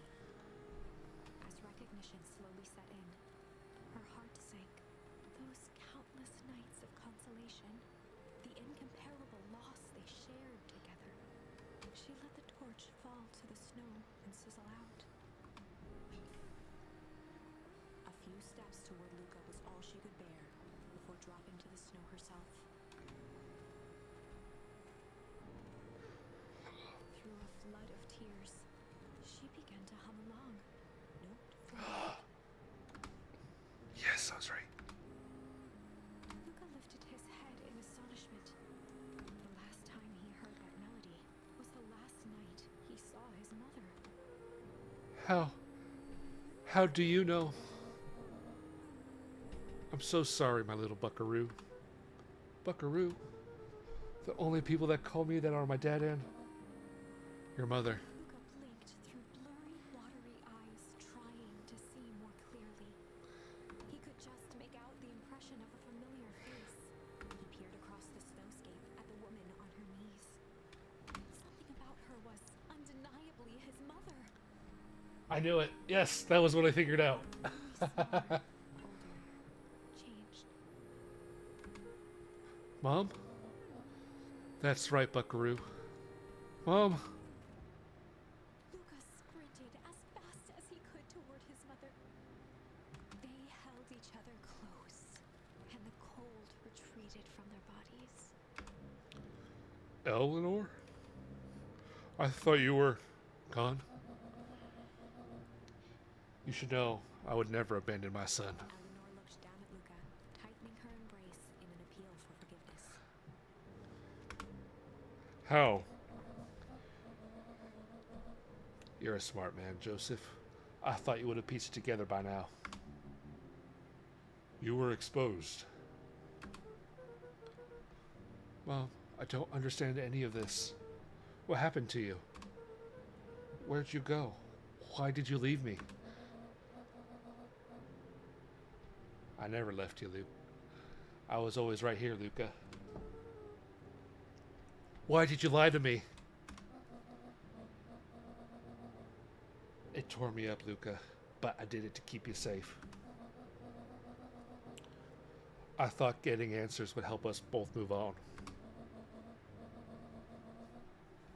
But the more I discovered, the more I realized the danger we're in. Until perennial harvest was stopped, it was better if everyone thought I was gone. You could have trusted me. These are bad people, Luca. They won't stop until they get what they want. And they don't care who gets hurt in the process. Then what do? We have to stop them. Joseph slumped into the cold, wet snow.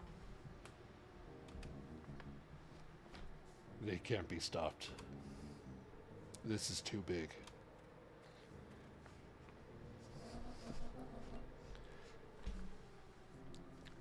I tried beating them at their own game. I'm done fighting fire with fire. For the first time in a long time, her voice felt like her own again. No more lies. I see now there's a better way to stop perennial harvest. The cold, hard truth. Luca gazed down at Nuncreed with pity. He looked small. Joseph stared into the snow, as if searching it for answers.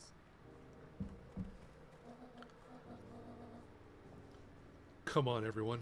We've got a party to crash.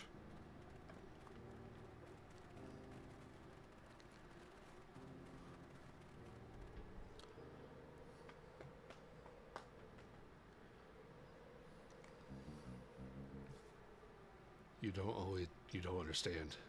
He always wins. Oh, whoops.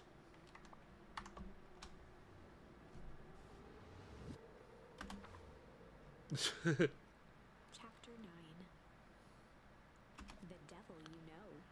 7 months ago, Eleanor Van Horn crept down the maze of sterile hallways under perennial harvest. She stopped in front of the large steel door marked Deep Engineering.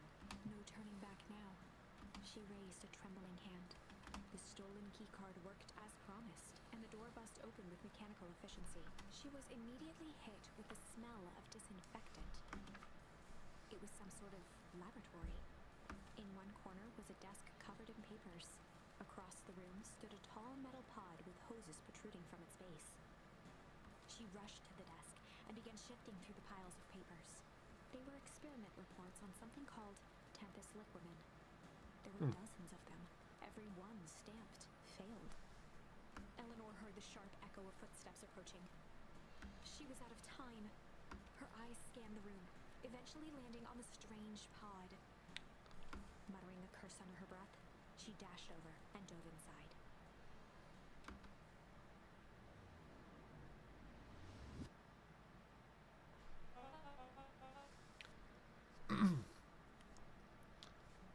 And that's what change is all about.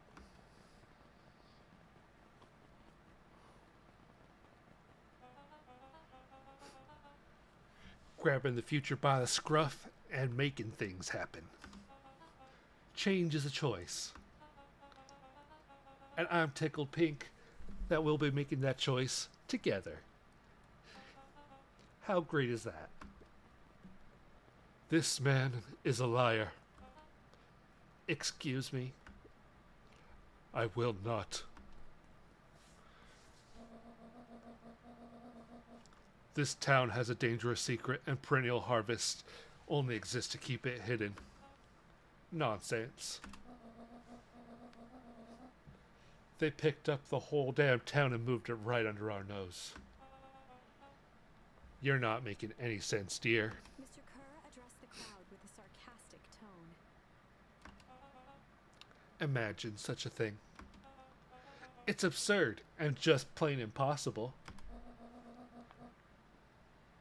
They promised they could fix the foul harvest. They told us they would clean up this place.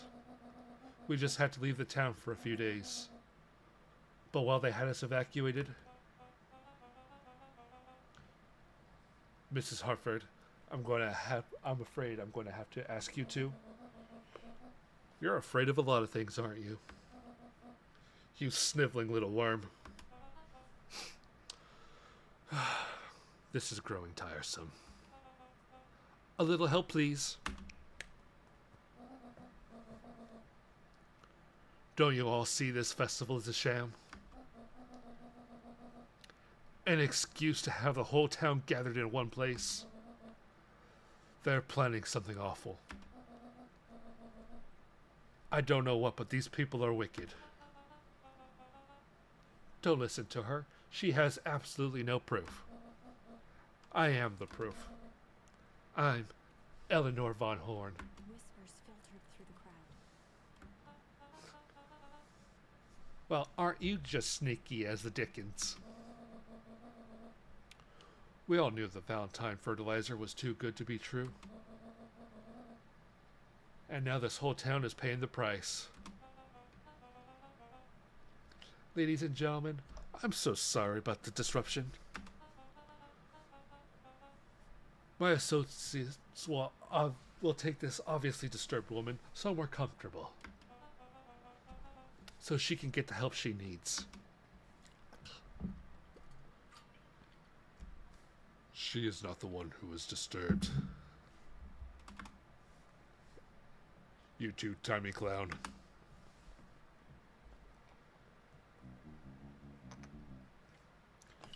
You all know there's something wrong with this town. It's just easier to look the other way. The truth is,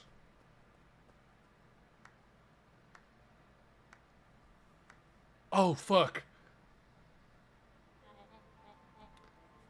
That's quite enough, Mr. Nuncreed. Torment dragged on Joseph Nuncreed's face. Oh, shit. yes, sir. Take them away. No. I want them to see this.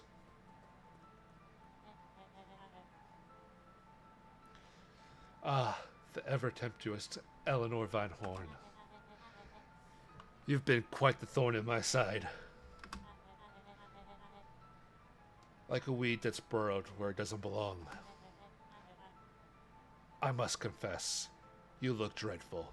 He paused for a moment, plucking a piece of fuzz from his sweater and discarding it to the ground. Sharper.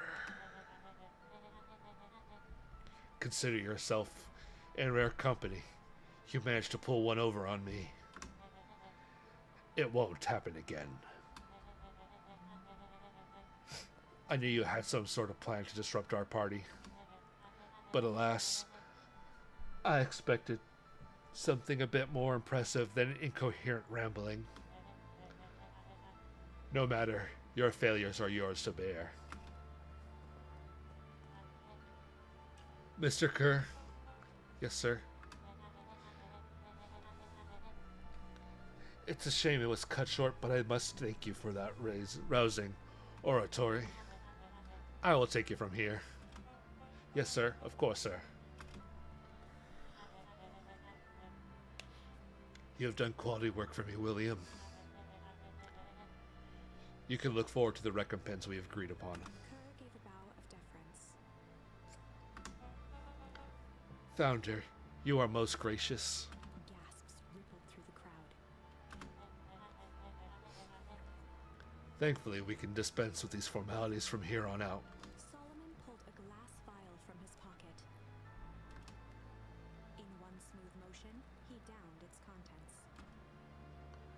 A triumphant smile grew across Solomon's lips. You can all call me Sharper Valentine. His body and face began to contort and expand as he disappeared into a belching green mist.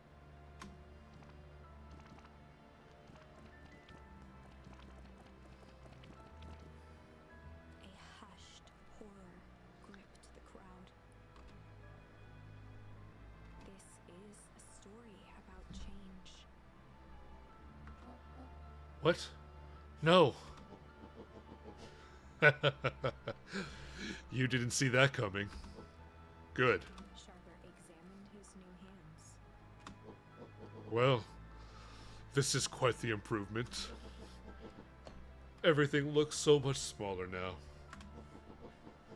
Eleanor was right about one thing. This festival was a ruse. I wanted you all to witness my glorious return with your own eyes. Why does everyone look so downtrodden?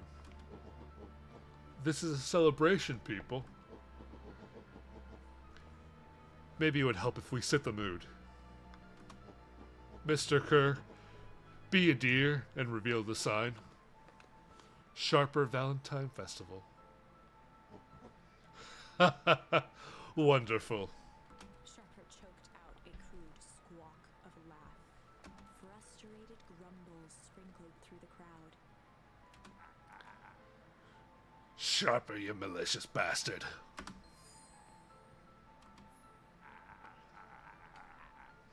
I'm glad you're back so I can tell you to your face. You destroyed this town. You ain't gonna let you get away with it again. I'm sorry. This is not the time for the audience participation. Some assistance, Mr. Kerr. William Kerr gave a subtle nod to the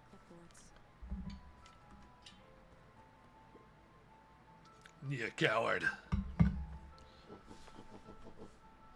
Does anyone else have something to contribute? A helpless quiet settled over the crowd. I thought so.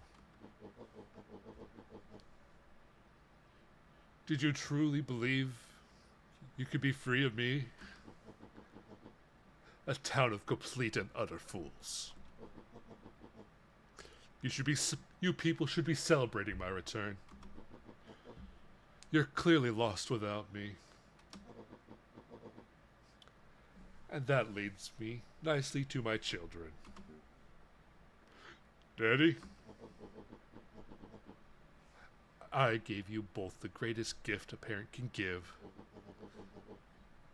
The opportunity to prove yourself in my absence, squandered. To say I'm disappointed would be an understatement. But Silence, Augustus. An adult is speaking. I don't know which is worse, a son who is completely hopeless, or a daughter with such potential who inevitably lets me down. Eris, you failed me with admirable consistency. Thankfully, I was counting on it this time. Father, I have been wasting time, my dear. What have you accomplished? I was focused on cementing our legacy. Legacy? Who needs a legacy when you could just live forever? But what about... Oh, that's all right, kiddo. I'm afraid you suffer from a lack of complete imagination. There's just no helping it. Now then, where's Joseph? You didn't take the opportunity to slip off, did you? Ah, there he is. Everyone should give him a hand. None of this would have been possible without Joseph. I think you have said enough. Nonsense. The people deserve to know how helpful and loyal you have been. I only did what I did because he left me no choice. You always had his choice, Joseph. You were simply too weak to take it. No matter. Cheer up. You're about to be rich beyond your wildest dreams. You should follow Mr. Kerr's example. When I found him, he was a sorrier state than any of you. An aging actor desperate to recapture his youth. Oh. He played his part, and soon he will be able to play the leading man once again. Forever, in fact, if he remains loyal. That goes for all of you. Those who haven't already frittered away my goodwill. Beacon Pines is mine again. And I'm willing to share its spoils in exchange for absolute loyalty. Wait, are you saying William Kerr was never in charge of Perennial Harvest? You think that puffed up blatherskate could ever accomplish all of this? done, I suppose it's time for your big exclusive. Sharper addressed the crowd with indignant pride. He'd planned this moment for so long that now, at the deed's fruition, it almost felt frivolous. I see I needed a figurehead to hold things down while I orchestrated my return. Someone to misdirect, lie, and bilk this town for a spell. So I invented William Kerr. Take your bow, you've earned it. Mr. Kerr flourished a preposterously elaborate bow.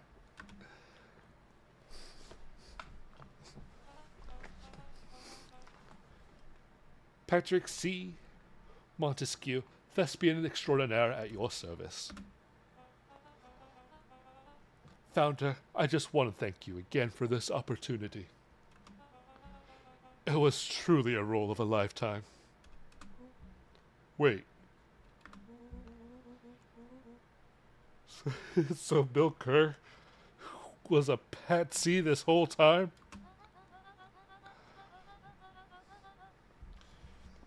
Now that your secret is out in the open, what's to stop this town from rising against you?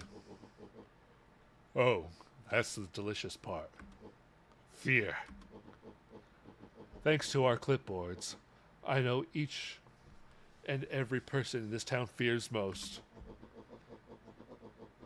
And I will make those fears manifest for anyone who steps out in line. The choice is simple. I'm not afraid of you. The young hero. I've kept a key eye on you, boy.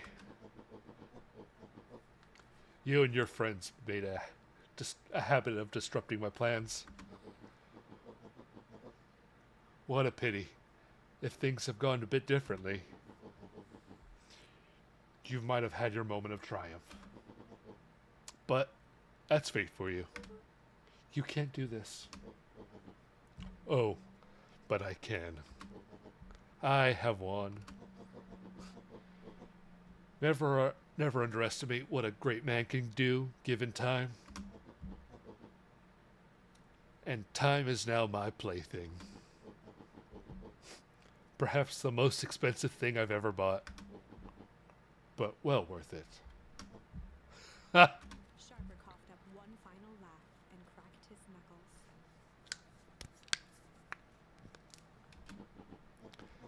Enough chit-chat. Let's get to work, shall we? And so, Sharper set about remaking the town in his own image. The fertilizer factory soon reopened for business. Sales rose steadily as more and more farmers across the countryside began to swear by its miraculous properties. Beacon Pines became famous, a secretive town that, for the right price, shared its gifts with all.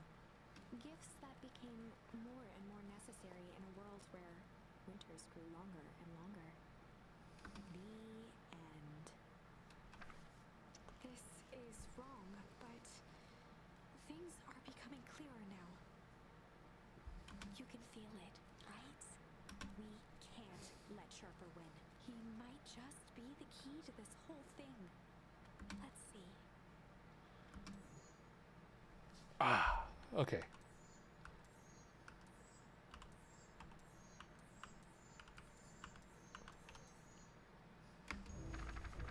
We're so close now. There was a malice lurking behind those eyes, like a trap ready to spring. Luca felt the weight of Nuncreed's hand on his shoulder. Something wasn't right. He didn't know why, but something was telling Luca to get out of there. I just want this to all be over. Of course. I'm sure it'll work out soon enough. I should get going. I told Roxy I'll check for Rollo at the treehouse. Luca twisted free of Nuncreed's grasp. Of course. Luca. You know, your dad and I were good friends back in the day. You can come to me with anything. Anything at all. Bullshit. Just gonna. Oh, the cob, a salad set. Yeah. Sally Snooker Dirty recipe. Oh. A peek behind the methods and one of the greatest acting lines of by Patrick C. Montesquieu. Huh. I didn't realize there was. Oh, that's cool. We know who Pat C is now.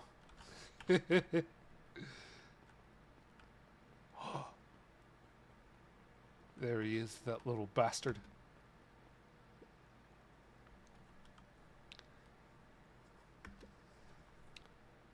Now, if I were to throw a festival, it would be a thing to behold.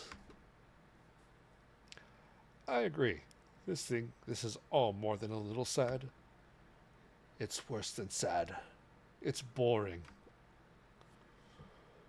What if we did something to spice things up? I'm listening. You know that festival sign waiting to be unveiled? It would be a shame if someone...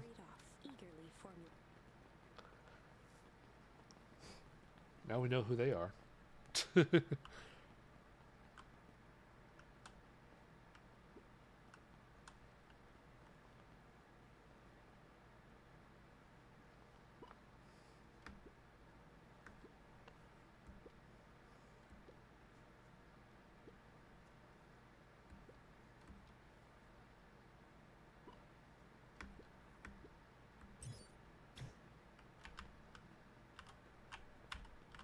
Oh. Ah. You can get a wrench up the noggin, sneaking up on a guy like that. Don't scare him, man, while he's junking, Sonny. Good evening, Jeff. Isn't it kind of late to be junking? I might as well be asking the same thing of you. Find anything good? Bah, ever since Perennial Harvest moved in, even the junk is trash. Well, his voice hurts. But you can learn about a person by what they throw away. With this bunch of shredded paper and coffee cups. Well, I better get going. I didn't see nothing if you didn't see nothing. See what? Exactly. Ah.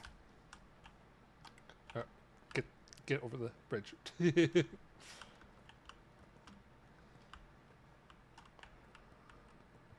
All right.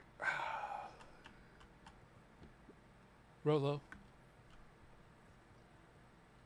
He aired a long holler into the woods. Rolo.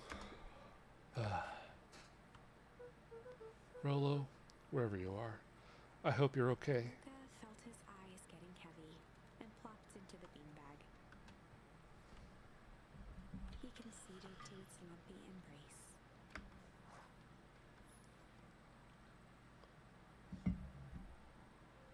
Once again, Luca found himself in a vast black expanse. This time, he knew exactly where to go. He took a single confident step forward. The world flickered and pulsed. He found himself standing in front of the frigid air of a blazing campfire. The source. He plopped down cross-legged and gazed into the cold flame, waiting. Soon enough, the fire began to die out, popping sporadically, until all that was left was a single ember. Lucas stood up and dusted himself off. He plucked the glowing ember from the cold ash, examined it, and slid it into his pocket, a keepsake. The voice of his father spoke behind him. "You made me proud, Buckaroo." Luca turned to face him. "Dad, what is this place?" A warm grin grew across his father's face. everything that has been and everything that could be all wait together. Luca found himself staring at his father's face, trying as hard as he could to memorize every single detail. Wait? For what? Another voice spoke out as Luca's doppelganger stepped forward. That's up to you. Without knowing why, Luca began to weep. Is any of this real? Are you real? Luca's father bent down to smudge away a tear. Of course. I'm as real as the part of you that misses me. Luca turned to look at the older version of himself. And you? The doppelganger choked back tears. I'm as real as the part of you that's angry he's gone. Does that make sense? Through his tears, Luca laughed. I think so. His father pulled him in for an embrace. Time to go, buckaroo. Luca was startled from his dream by a banging on the floor. A commanding voice rumbled from below. Just as Luca sprang to lock the entry hatch, the door knocked open. Oh. Chapter 5. Dangers big and small. Luca stumbled back. He heard the rope ladder creak under significant weight. Keeping his eyes fixed on the hatch, he inched backward to the balcony. As his hand grasped the door handle, Luca froze. A large figure clumsily wriggled up through the hole.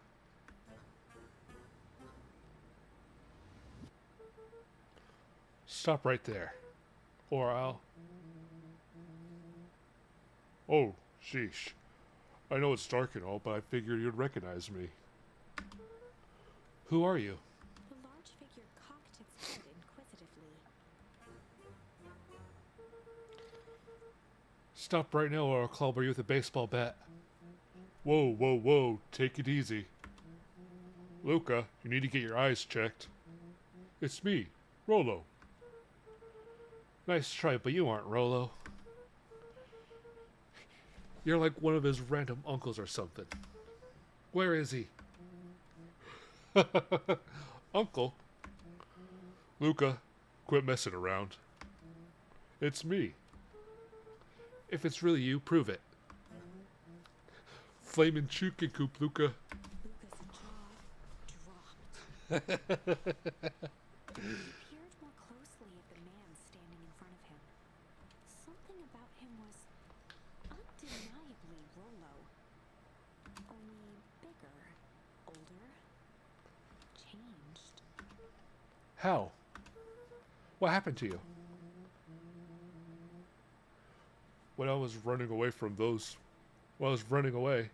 I ran into more people in those yellow suits. They grabbed me and dragged me away. What? Where did they take you? I don't know. They threw a bag over my head. It was cold and smelt like a swimming pool. I think I was in an underground lab or something. They made my hands look all big. Rolo proudly presented his hands to Luca. Pretty sweet, right? I mean, it wouldn't be my first pick for a superpower. But beggars can't be choosers. Rolo, it wasn't just your hands. My feet, too? Dang, Pa just made me new shoes. Wait, Luca, why are you so small? Luca moved to the side and pointed Rolo to his reflection in the balcony window. What the? His hands shot up to his face. Holy Toledo. Rolo, what did they do to you? They made me drink some green crud. Ew. Actually, it wasn't too bad. It tasted kind of like licorice. I passed out and I woke up like this. And then I sorta smashed open my cage and escaped. Whoa. You smashed open a cage? Kinda.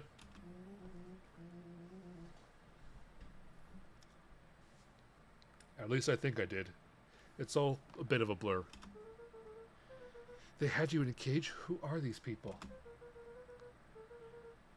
I don't know who did this, but we're going to fix it. Fix it? This is awesome! Well, I'm just glad you're safe now. Luca, you don't need to worry about me. Sure, I got snatched, but look at it this way. I got snatched. I know where snatched people go. We may finally have a lead on what happened to your family. Maybe you're right, but all this seems dangerous. Danger. Huh! Rollo shadowboxed a few jabs. I'll take them all on. Hey fellas, what's up? With a yelp, Rollo dove behind Luca. Did I come at a bad time? Who the heck are you? This is Beck. Sorry, something truly bizarre happened, and I need help. I don't know where else to go. So you're just hanging out with your large adult friend? No, this is my buddy Rollo. This is your missing friend? The one insane. He seems a little old. I'll have you know, this is a recent development.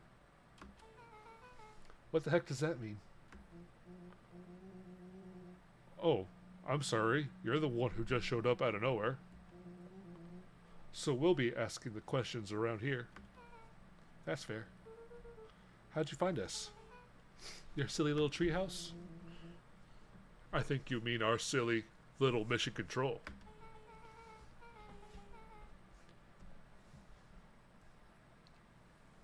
Hate to break it to you, but your secret path isn't so secret. I could hear your racket from a mile away.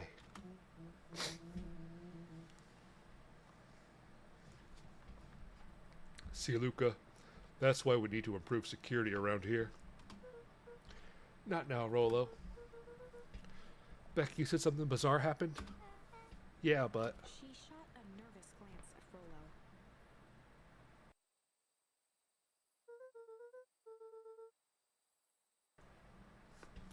Anything you could say around me, you could say to Rollo. Oh. Where is... Ah. This has been a weird day all around, hasn't it?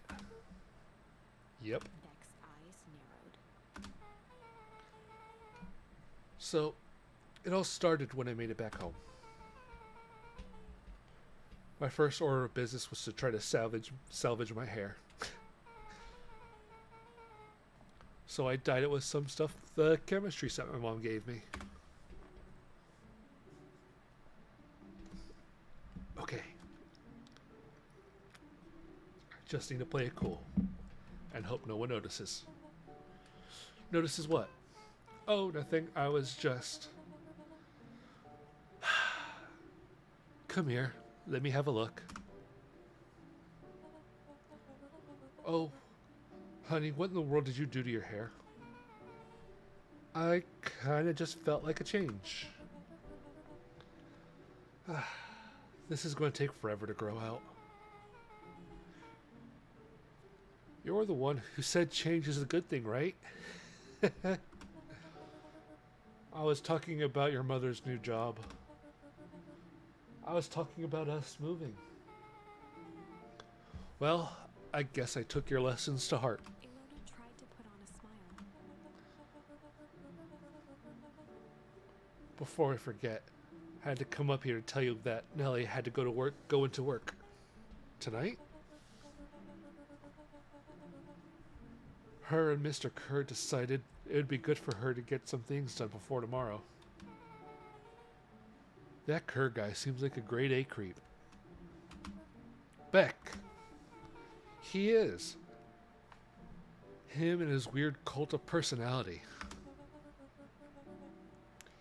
You're not going to ruin this job for Nellie.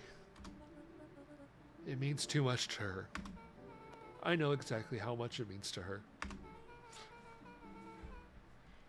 It means enough to her to exile her daughter to this podunk town. This place sucks. The people are weird. You just don't know them yet. It's always cold.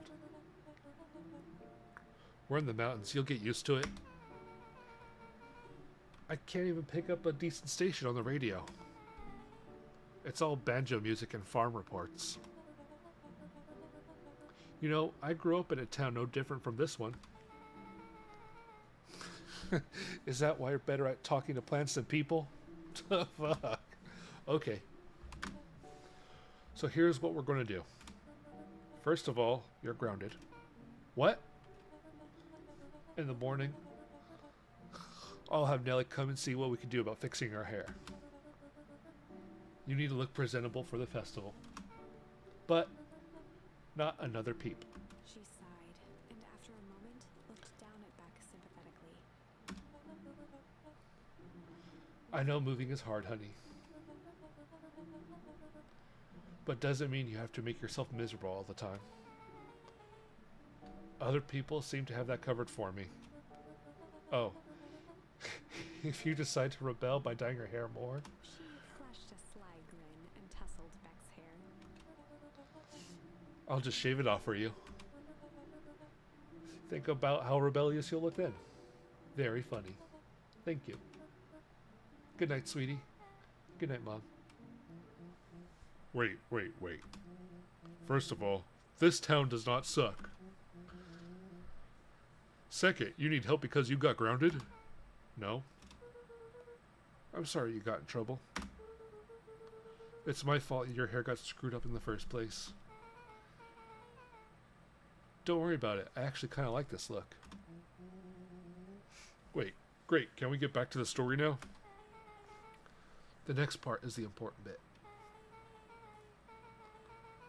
I have this radio I upgraded with my mom, and I was too angry to sleep. So I tried dialing in to something worth listening to.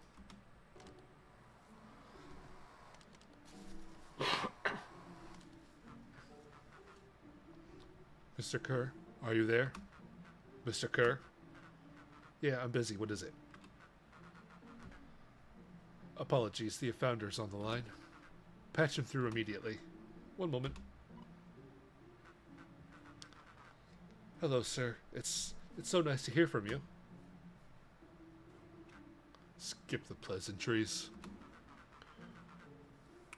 What's your new report On our new lead research of deep engineering? Nellie Modewell. She seems intriguingly nice. At this very moment, she is working to help us meet our deadline. She offered to work overtime before I even had a chance to suggest it. Excellent. And you have faith that she is capable of finishing her work left by her predecessor? Her work must be complete before the festival. I will make sure she stays day and night till it's accomplished. Good. You know how I feel about loose ends. Yes, sir. Once she finishes the work, we need to make a determination regarding her long-term prospects in the company immediately. Usually I have more time to bring people into the fold. We're in endgame, Bill. After your failures with Dr. Prescott, I can't afford to take any risk. Of course, sir. No loose ends, sir. Once she finishes the work, she will either leave this office completely committed to perennial harvest, or she won't leave at all. Perfect. Sir, if I might suggest, we should delay just a bit. Oh? Just we seem to be rushing to hit this festival deadline. And rushing into things can cause some issues in the past. I see. Please understand I just want what's best for you. I'm eternally grateful for what you've done for me. Bill, I'll make this very clear for you. I brought you in to make things run smoothly, not to have opinions. Of course, sir. Chin up, Bill. You're only a few days away from having everything you ever dreamed of. Yes, sir. Thank you, sir. Whoa. Yeah.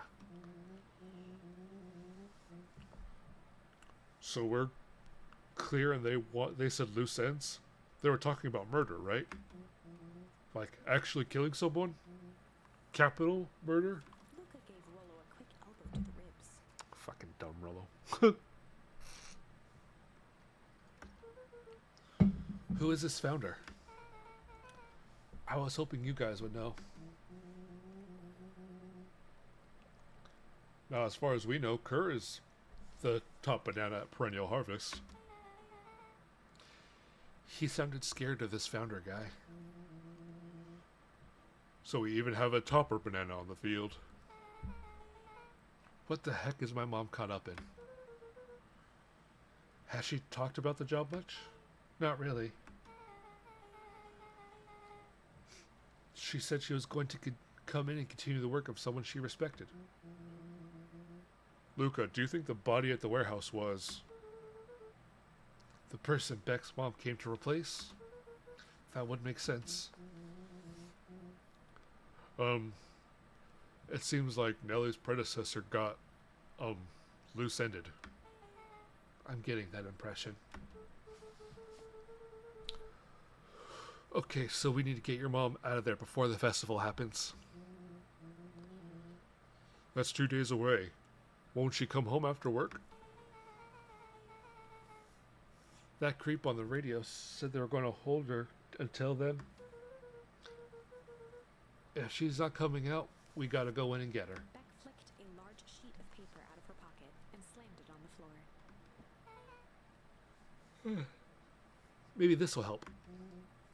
Oh, you have blueprints. Well, it's more like a welcome map from my mom's PH orientation day. But it shows the layout. Sure looks like blueprints to me. Hey, look at the reception area. And there's a big room marked Founder's Office. Even has exit marks. Guys. We have a deadline, an objective, we have blueprints. Do you realize what this is, right? Rollo started to wiggle with excitement. I think we're heisting. It's officially a heist. Chapter 6. The Heist. They spent the night's end huddled around that small map, formulating a plan to infiltrate the headquarters of Perennial Harvest. It would be no small feat, a modern facility equipped with all manner of technology.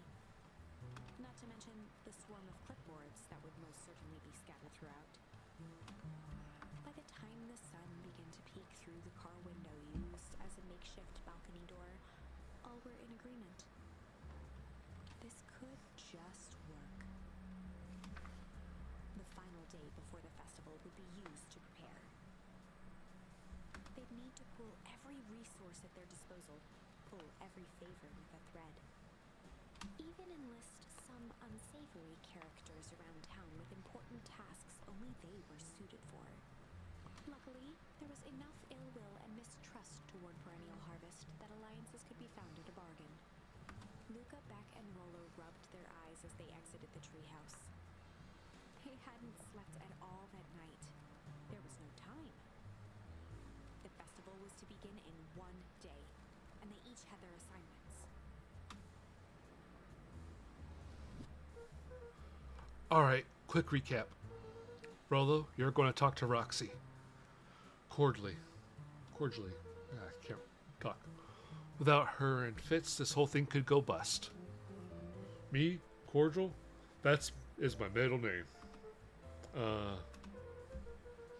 How do you explain your new He waved vaguely at Rollo's sizable figure. circumstance? Bah, she'll be so happy I'm alive she won't notice. Beck snorted an involuntary giggle. Fucking love Rolo. And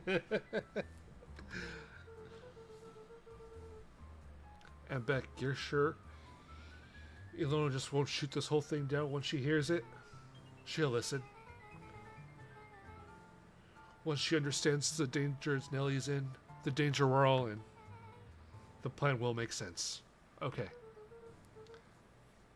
That leaves me with Jeff and Iggy. How are you going to persuade them? I'll think of something. Each looked at each other with sleepy confidence and nodded. Welp, Godspeed.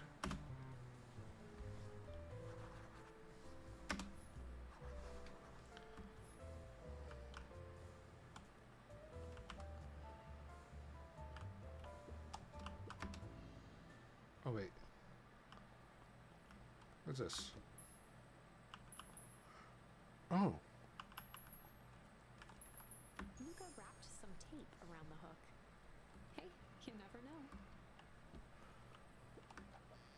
Huh. I guess this is for all the optional charms that we found.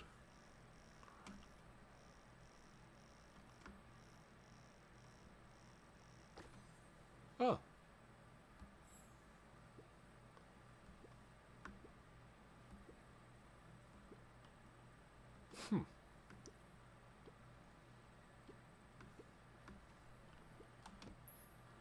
I wonder what happens if we get it all. To sing her on the line.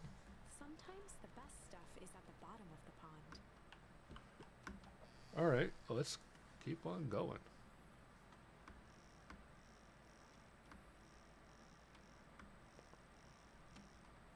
Beep, beep, beep, beep.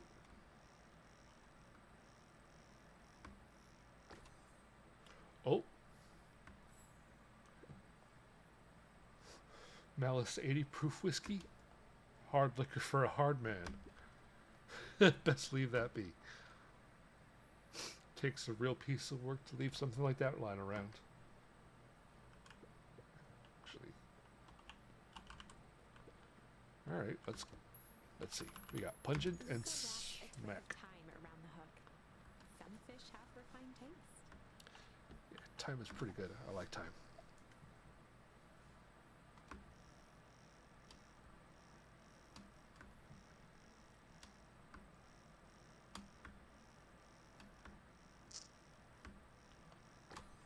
Oh, we got actual time. With time. Property of Sharper Valentine. Figures. If he had his way, property of Sharper Time would be written on everything in town. Should we give it back to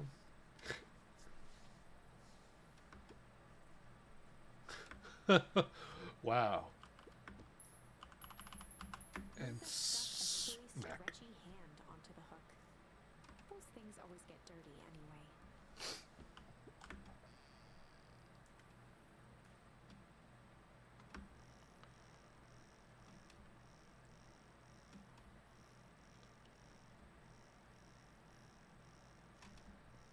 There we go. And a bracelet.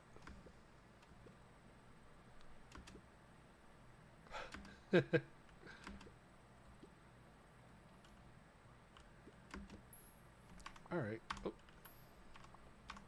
No, I just wanna. Good gently, good for your skin. No, we're just gonna go because. All right, so that means there are more hidden charms. Where was I going again? Oh yeah, Jeff.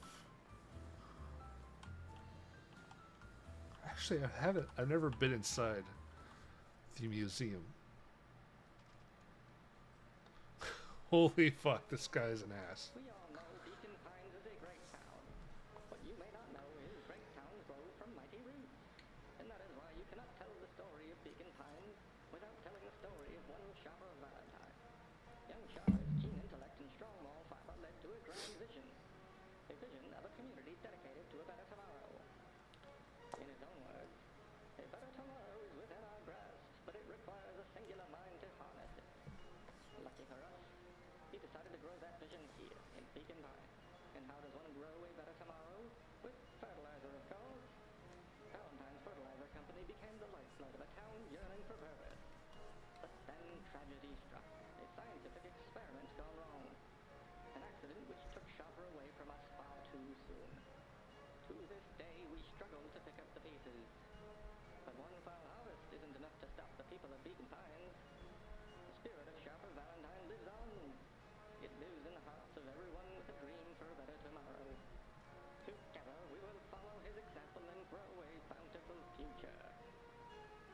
Faithful by the Valentine family and the Valentine bloodline that covered everything. Fuck.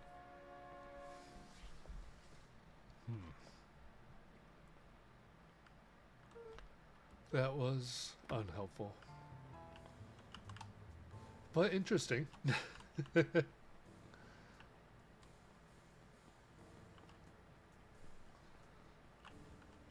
Let's see, where is Jeff at? Last Chance Steiner?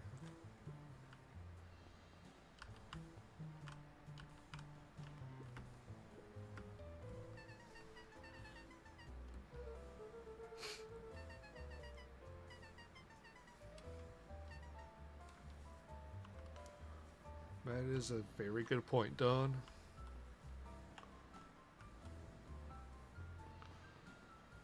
Ah, there you are, Jeff.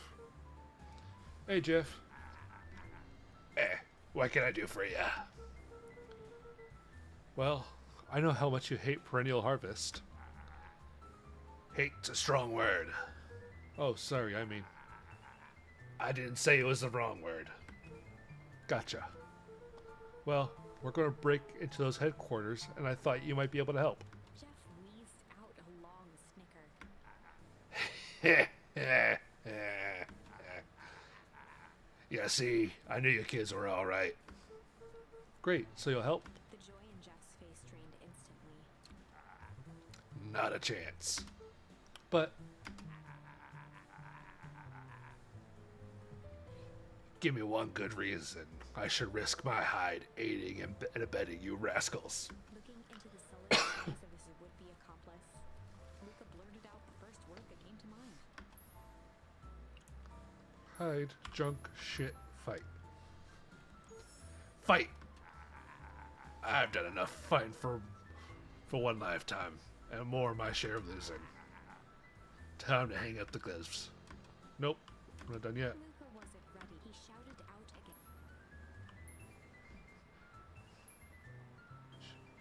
Shit. Junk. Junk. Oh yeah? What of it?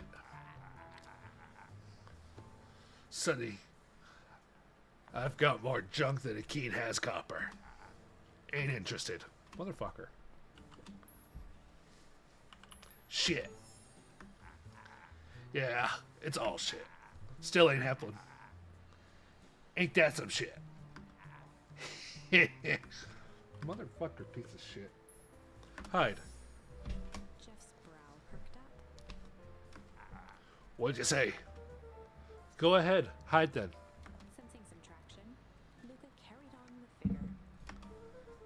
Let a bunch of kids do what needs to be done. We're not afraid. His scowl faded with a sigh. Say what you will about old Jeff, and they'll do all do.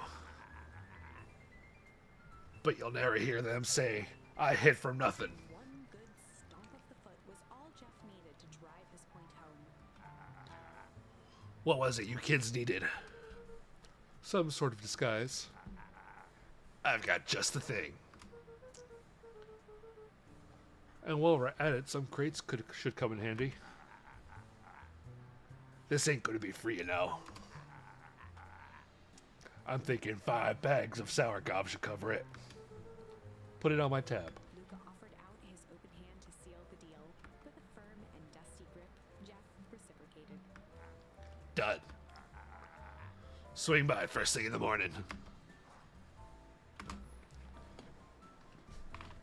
Alright, time to find Iggy.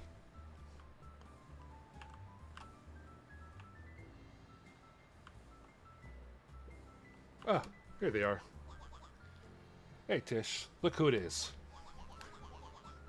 Luke, you here to try to tickle us to death again? Look, just hear me out. Iggy raised an We're listening. Iggy, I know we've both been giant bags of shit to each other. Iggy gave a reluctant shrug. You're not wrong. But lately life has been kinda strange, you know? Iggy considered the point. So I'm offering a truce and asking your help. What do you say we break? Break hostilities, at least for now. We do like breaking things.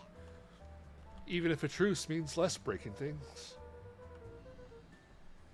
What if I told you there's a truce and break stuff? Go on. I need you to cause a distraction so I can sneak into Perennial Harvest HQ. A wild-eyed grin spread across Iggy's face. My, Luca Van Horn. I'm impressed. And after all this is done, maybe you and Tish could come hang out at the treehouse sometime. Iggy glanced over to Tish, who nodded in agreement. Fine. But not because we want to see your crappy treehouse. We just like to cause chaos. With a quick nod, Luca was off. Someone's not being honest.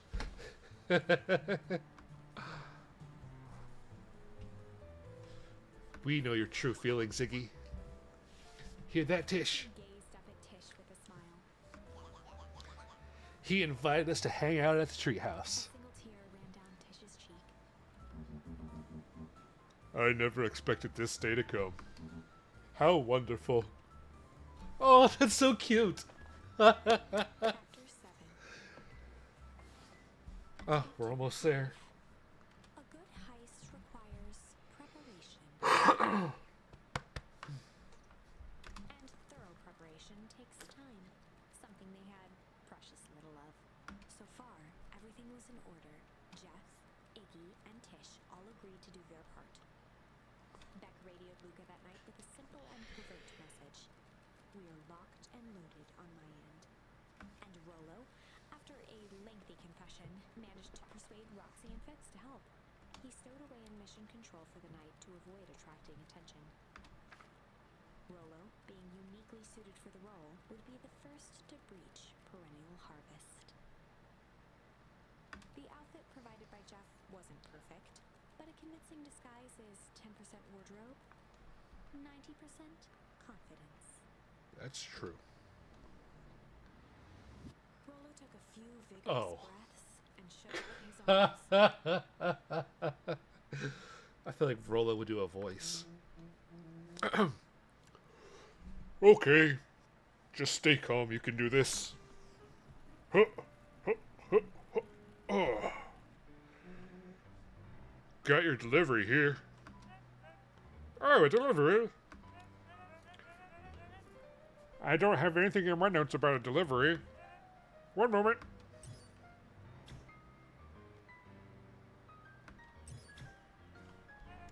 Oh, I'm sorry, but there's no delivery scheduled for this morning. Right. He had to think quick. That's because this delivery goes directly to the founder. He asked for it to be kept secret. Rollo sighed, adjusting his tool belt. You know how the founder can be.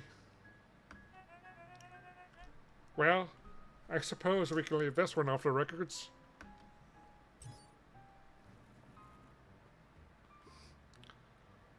With a stroke of his mustache, Rollo proceeded into the Perennial Harvest headquarters.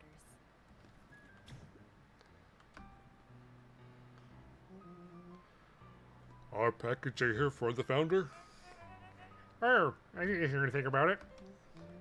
Yeah, it's a need to know kind of thing. Well, I'll just check.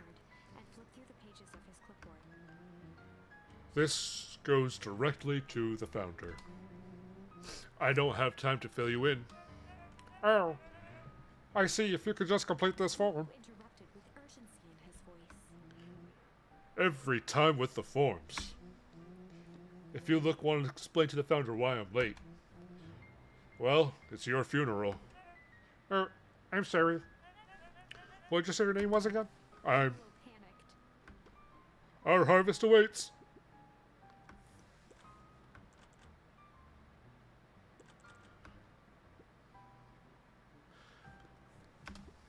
Yep. Suck on this, parental hamfist.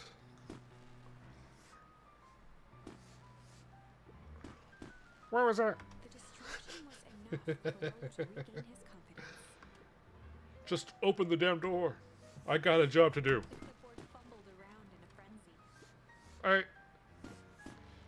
I should check on the noise. Oh, come on. Just buzz me in already. Okay, okay.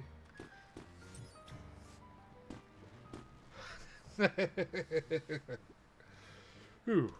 That was close. Our harvest awaits.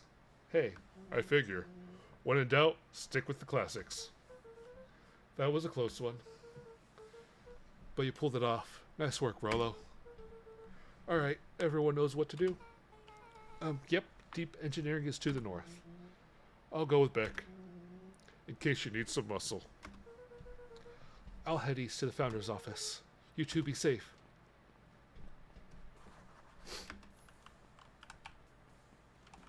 Oh. Or is this the way we came in? Oh. Yeah, that's the way we came in. That is weird.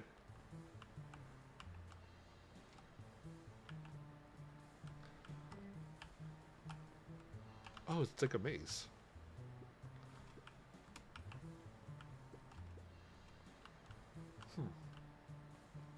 All right.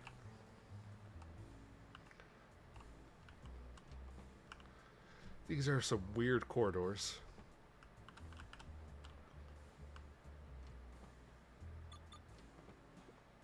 Solomon stopped in his tracks. Oh, fuck. Luca, what are you doing here? It's a long story. Are you okay? A leer of confusion flashed across Solomon's face. His words rushed out dramatically. No, I am most certainly not okay. Some strange people grabbed me and... Were they in hazmat suits? Yes. How did you know? They brought me here and locked me up. When they were distracted, I ran. Dang, okay. You should stick with me. We've got a plan. His facade briefly faltered. We? Yeah, Rollo and Beck are headed to deep engineering. Thank heavens you found me. We've got to get out of here. We can't just leave yet. But they'll catch us again. I've got something to do first. When you were running, did you happen to see a door marked Founder? Founder? Why are you looking for him? I'm not. I just need to get into that office. Now that you mentioned it, I do think I saw a door that said Founder. It was just down this way. I happened to notice a plaque above the door.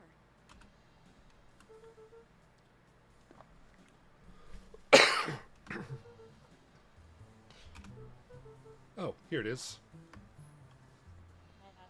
Oh, so it is. I'm pretty lucky I ran into you, or I might have missed it.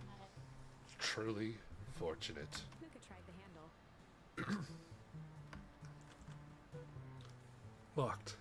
Solomon leaned forward to examine the mechanism. Regrettably, it seems to be some sort of electric lock. I don't know how we could possibly defeat a lock like that. Luca smiled and looked at his watch. Just wait a minute.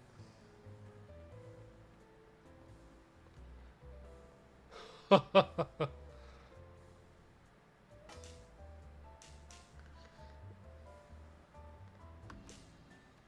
mined a quick hat tip and ambled off with a whistle. Howdy.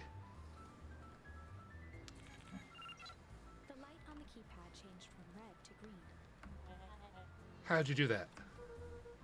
It's good to have friends. Quick, let's get inside before someone spots us. Luca switched on his walkie-talkie. Rollo, I'm in. As expected, there's a control panel. Great timing. We're stuck at a locked door marked 24601. Need you get us through.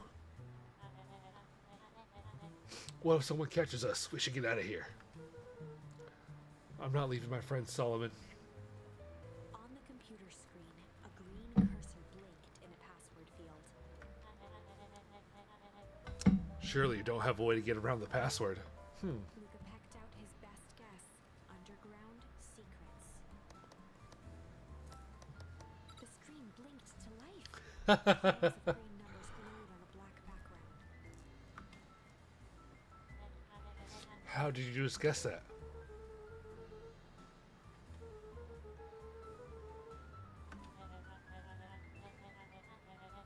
Solomon's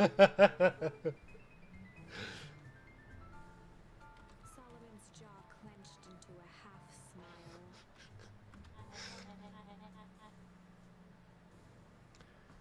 Your powers of deduction are as impressive as your luck. Quickly scanned the columns for number 24601. Rolo, I think this should do it. Bingo bungo. The door is open, Luca. You never fail to impress. What is that slippery route you've been doing down here? We have a friend whose who's in trouble. We're here to get her out. I see. Okay, Luca, I think we're close. The next door is marked 13806. Once again, Luca scrutinized the numbers on the screen.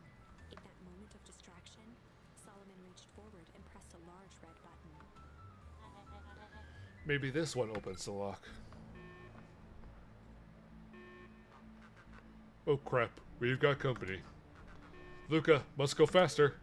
One sec, I can't think with all this noise. He skimmed the screen with his finger. Here it is. 13806, go, go, go. Curse these fumbling hands. My apologies, Luca. Don't beat yourself up. I know you're just trying to help.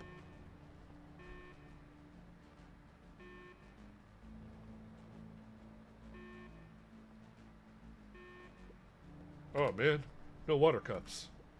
Rolo.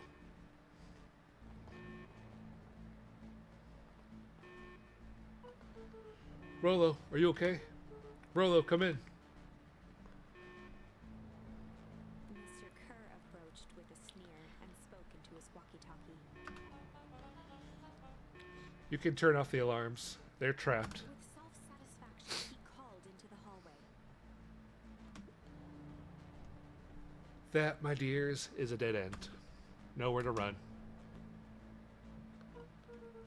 Rolo, where are you? Are you okay? Yeah, I think we lost him. Making our way back to Nellie's office. Okay, you two rabble-rousers, coming with us. Nope. Ha! Make a break for it. Did that little shit just kick me? Don't stand there. After them.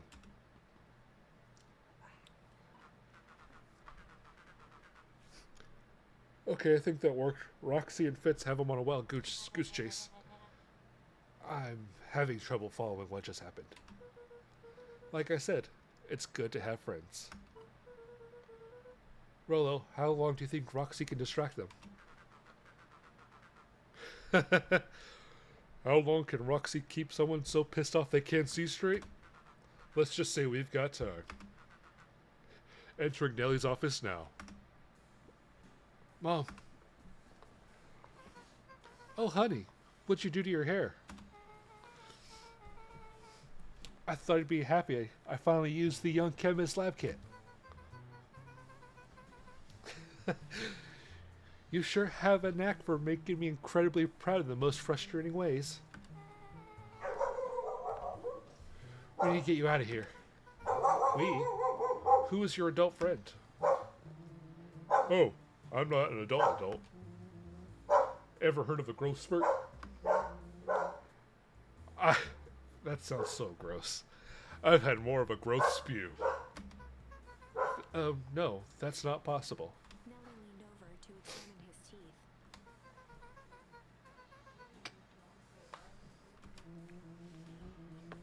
Oh, is that what you call the gunk they forced me to drink?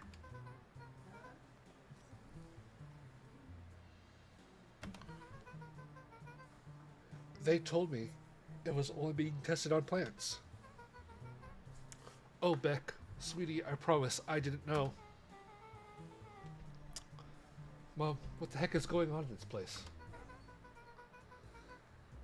I thought I was brought here to work on Discovery of a Lifetime. A novel chemical compound was discovered under Beacon Pines, and a wellspring they called the Source. They named it Tempest Liquimine. It pulls energy from its surroundings in order to fundamentally alters matter's relationship to time. It was the secret to Valentine's fertilizer. They harvested the source, infusing small amounts of Tempest Liquimine into the product. It worked wonders, drastically accelerating plant growth. Crops would be ready to harvest in a fraction of the time. But it led to complications. Foul harvest. Perennial harvest came to clean up the mess to succeed where Valentine failed. But Tempest Liquimine is rebellious. Rebellious?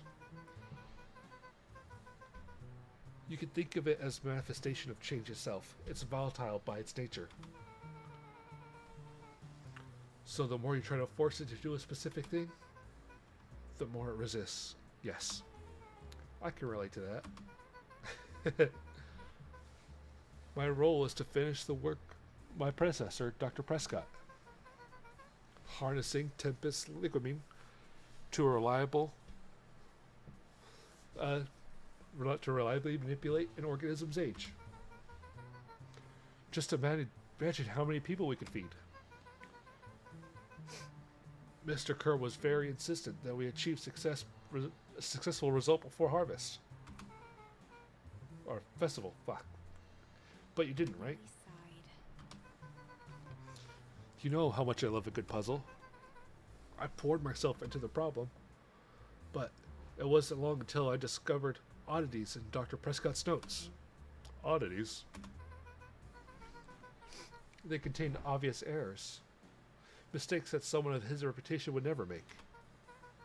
So I fixed them. And now I get to replace my entire wardrobe? I really am truly sorry. Meh. Those clothes were hand-me-down anyways. So it sounds like Dr. Prescott figured it out, got cold feet, and intentionally sabotaged his own work. I've considered that possibility. I sent a letter asking him to clarify his thinking. Mom, Dr. Prescott is dead. Kerr had him killed. What? I overheard him talking about it on the radio. That's why we gotta get you out of here. Like now. Wait. The vial. I finally solved the chemical equation that allowed direct control of aging. Mr. Kerr picked it up before you came. All the more the reason why we gotta hightail it. Luca, we've got Dr. Modwell heading your way now. Roger that. Be careful. Alright, everything's on track. And what's your plan for escape? We'll go over everything once they get here. In the meantime, maybe we can dig up some more info. Oh. Solomon muttered inaudibly.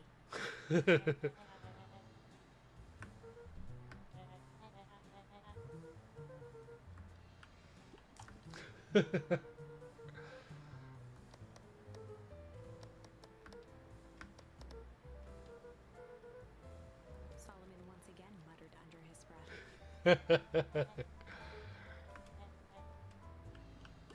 Luca tugged on each of the cabinets.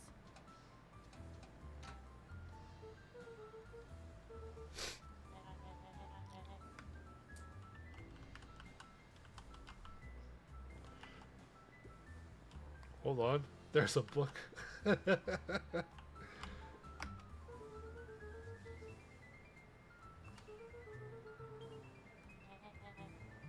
held his hand up to the ashtray.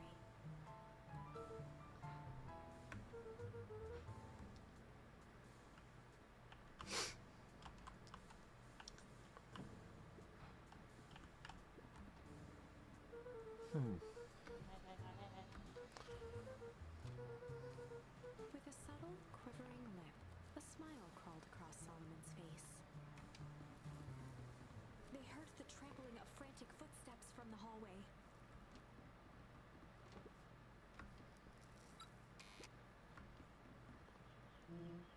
Ooh, that was close.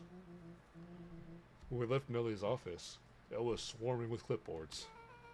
We barely got away. Did they follow you? Rollo, before we start tossing blame around, is it possible someone ordered pizza? Fucking Rollo. We would love to hear your thoughts. Definitely not pizza. What now? Don't look at me. I'm officially retiring from the heisting business. We're so sorry for the inconvenience. We just have a few quick questions.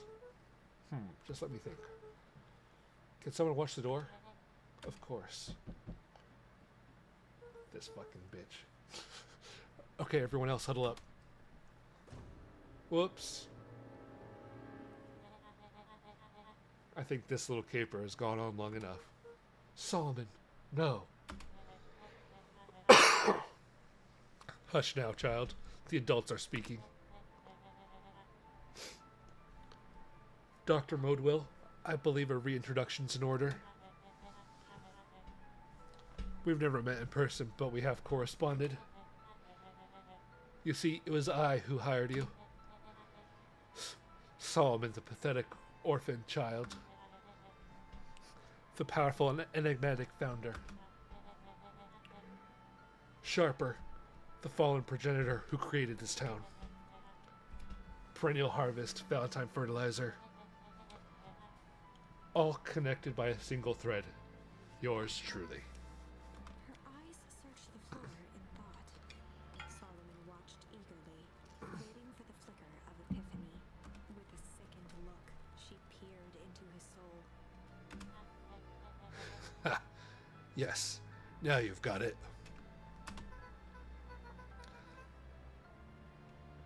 Tempest Lucamine, you discovered how to reverse the process? Solomon clapped with genuine delight.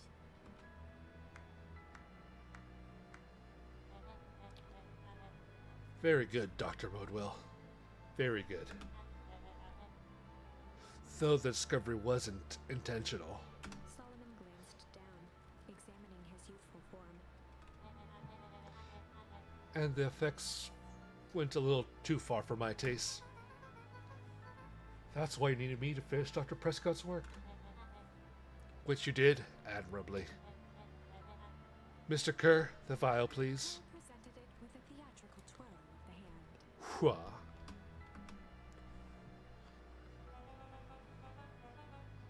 May I present the eighth wonder of the world?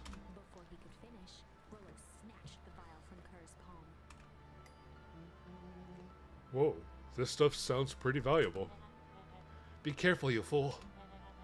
You have no idea what you have in your hand. Actually, we do. You just did the whole evil villain monologue thingy about it. Casually tossed the vial to Luca. Gosh, maybe I have a Took the taste. vial mockingly. Seize him! Not another inch or I'll smash it. Tightly behind her back. Solomon sighed, speaking in crisp, measured syllables. You have no plan.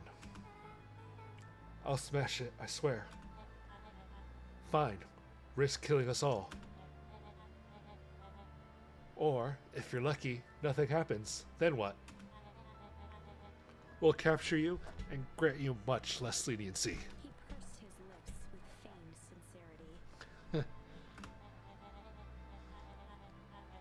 But I'll give you my word. If you hand it over now, none of you will be harmed. A deep uncertainty washed over Beck. You're a smart girl, Beck. There's no shame in being outwitted by someone smarter than you. We both know there's only one way how this ends.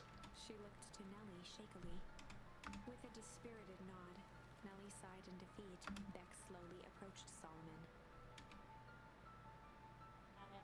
That's a good girl. Beck, don't do it. We can't trust that jerk. I'm sorry, he's right. With apprehension, Beck conceded. Solomon pocketed the vial and brushed off his shoulder with a sharp flick. Mr. Kerr, you have allowed yourself to be humiliated by a group of children. Report to my office for a performance review. The blood drained from Kerr's face. Of course, sir. But first, you have a speech to make. Trot out there and give me the introduction I deserve. And don't forget to smile. Yes, sir. And to think this was all thanks to the efforts of Mr. Van Horn. I don't understand. How is this because of me? I said Mr. Van Horn, silly child. Dr. Walt Van Horn. Your father was always a thorn in my side. I offered him an opportunity to be part of something great. He was a fool blinded by righteousness. He even broke into my laboratory to an attempt to sabotage my work. Solomon shook his head with gratification. But the universe has a way of correcting course. By meddling with forces he didn't understand, Walt showed me its true potential. As fate would have it, Luca, your father's dying act was to grant me eternal life. A muffled applause resonated faintly through the walls.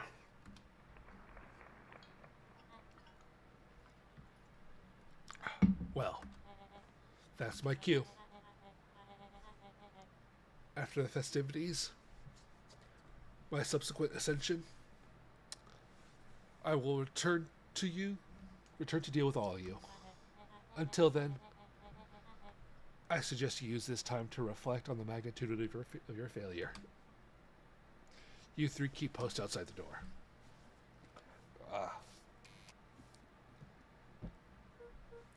Well, crap.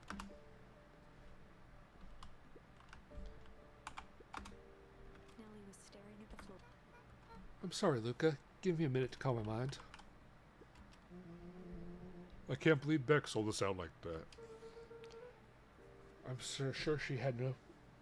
I'm not sure she had any other choice. What now? What now? What's the plan? Voice crack. I don't have one. Of course you do. You always have a plan. Rolo. You just need some time. Rolo, it's over. We lost. Nope, Beck had another vial. I'm calling it now. Hey, I'm sorry, Luca. I did what I had to do. I know, it's just we were so close.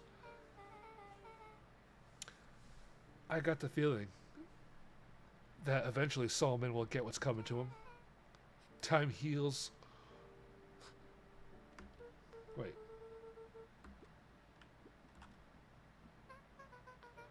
Luca, there's something you should know. After Mr. Kerr locked me in that office, I had nothing but time and curiosity. I poked around a bit, hoping to find a means to escape, but I found something else. A note hidden in a false drawer. What sort of note? Dr. Prescott must have sensed his time at Perennial Harvest was growing short. So he left behind a letter with the hope it would be found by his successor. It was a confession of sorts. He left it for me, but its contents... Luca, I think they were meant for you. What? What did it say? It was about an incident with your mother. Dr. Prescott found her in his lab with the stolen keycard. There was an accident. She had been exposed to extreme amounts of Tempest liquimine. The color dropped from Luca's face. She survived. Dr. Prescott decided to help her recover. He no longer trusted Perennial Harvest, so he kept her whereabouts secret. Over time, your mother led him to reconsider the purpose of scientific discovery.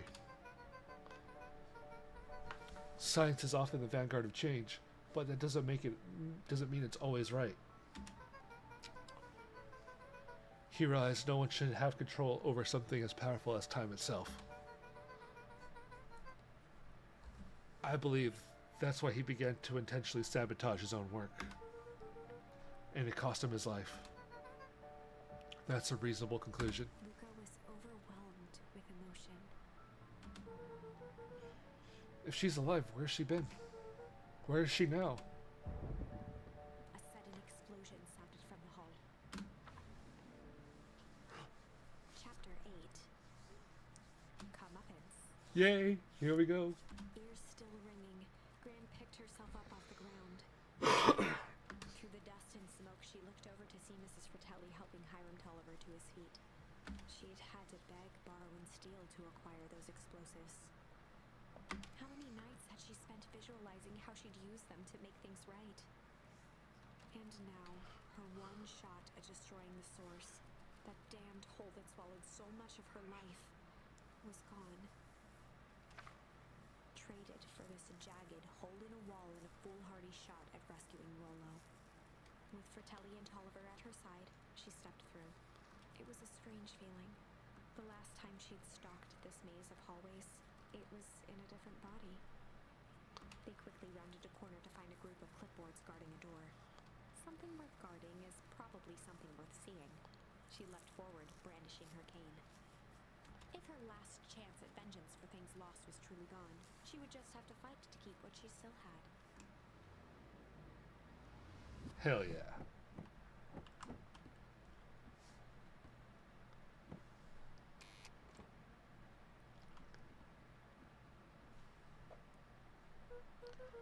Gran, what are you doing here? Luca, what are you doing here? We're here to save Millie. We're here to save Rollo. Oh, hey, Mrs. Lucas Gran. That's awfully nice of you, but I'm fine. Oh no, what did they... Oh, Gran, no time to explain. We have to go now. Come on, everybody, we've got a party to crash. They made their way out from deep within Perennial Harvest, just as Solomon finished up his speech. Thankfully, we can dispense with the formalities from here on out. Solomon pulled a glass vial from his pocket. We've got to stop him. In one smooth motion, he downed its contents. A triumphant smile grew across Solomon's lips. No. Well, I guess that's it. We've lost. I wouldn't be too sure about that. With a mischievous look, Beck elbowed Luca. Remember when I had the vial behind my back?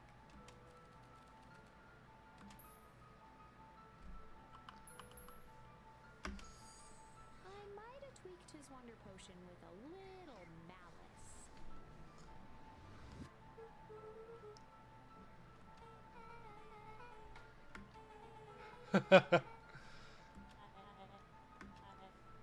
His body and face began to contort and expand as he disappeared into a belching green mist.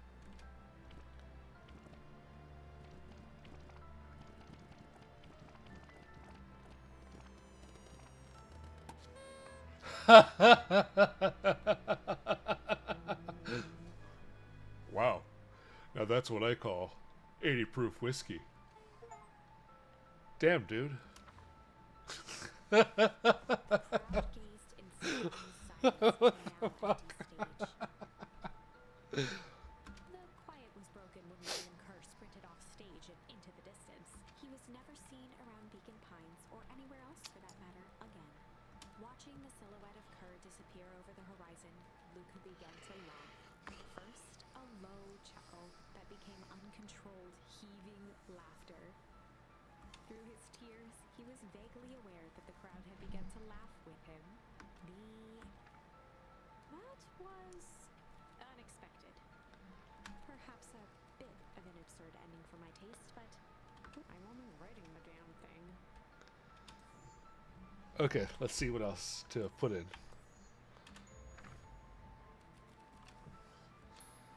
I might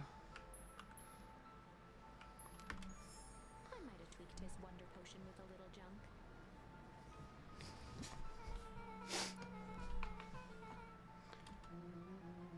How did ashes get into the vial? It was pretty easy to mess with the vial when it was behind my back. Oh, that's sneaky. Well, it's a bad habit anyways. Pa always said bad habits are like 50-yard field goals. Huh? Hard to kick. That's fucking lame. I love it. And you can call me Sharper Valentine. His body and face began to contort and expand as he disappeared into a belching green mist.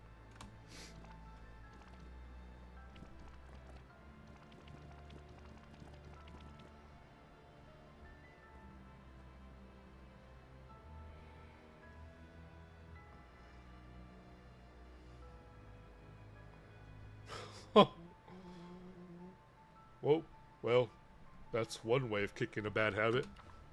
As the last of what was once Sharper Valentine floated into the air, the crowd began to disperse, still numb from what they had just observed.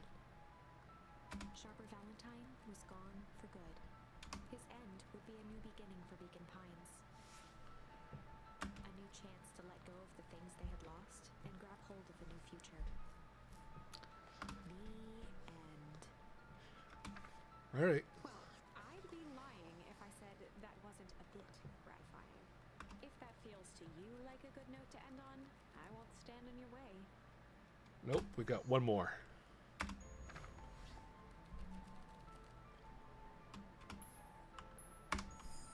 I might have tweaked his wonder potion with a little change. Like pocket change? Your unlucky penny. Yep, I plucked it into the vial when no one was looking. What's that going to do? No idea. That's the beauty of science. Now we observe. Now you can call me Sharper Valentine. His body and face began to contort and expand as he disappeared into a belching green mist.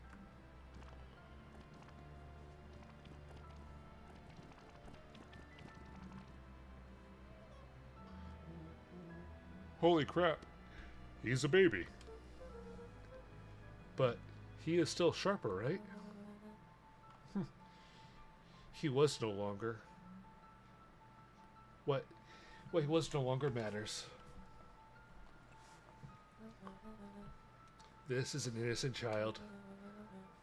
I apologize for all the harm my father has caused you. Eris awkwardly cradled the squirming child. She looked to her brother, her voice shaking with uncertainty. Augustus, what do we...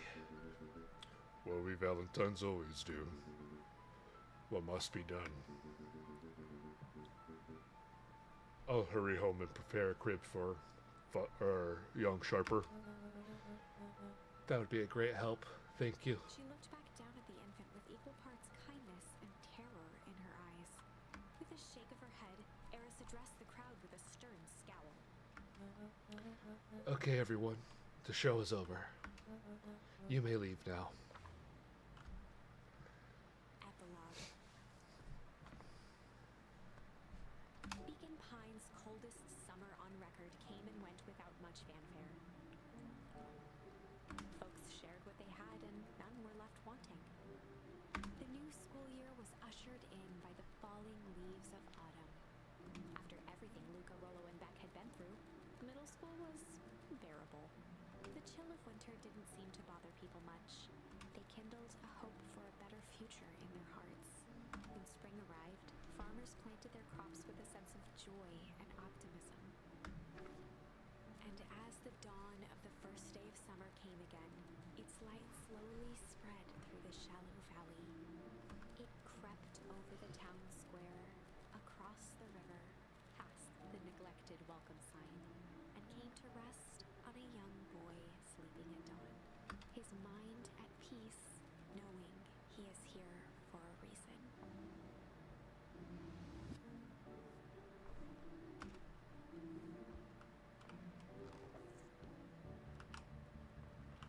Hell yeah.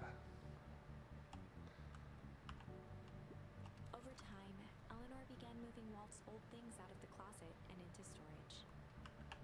Did she clean her room? Eleanor had moved back into her bedroom, and now that she wasn't sneaking out late, she even slept there most nights.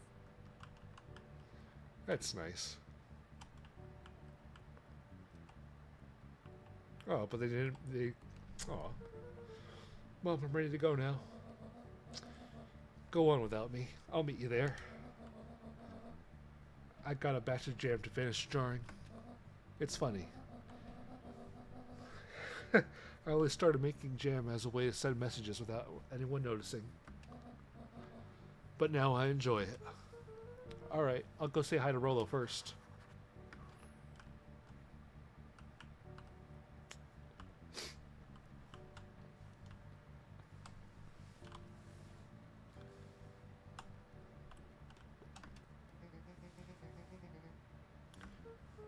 Yeah.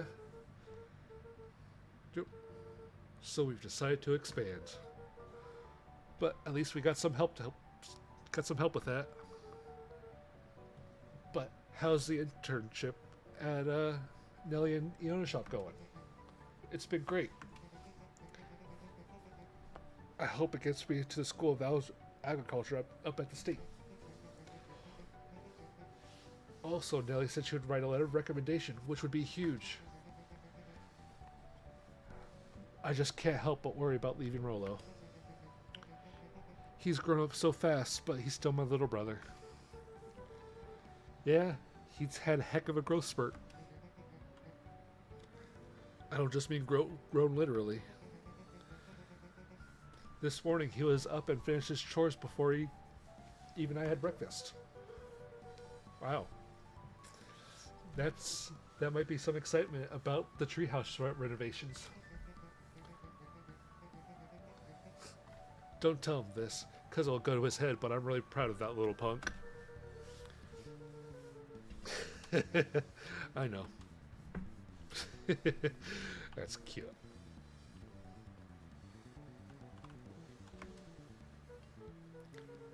Hey Gus, how's the tree planting going? Couldn't be better. I'm so grateful for Iona and Nellie for letting me help. I just wasn't built to be a mayor. Too much bureaucracy. Yes, we finished cleaning up the sidewalks. What's up? When perennial harvest collapsed, most of the clipboards skipped town, but some stuck around and dedicated themselves to making things right. That's nice.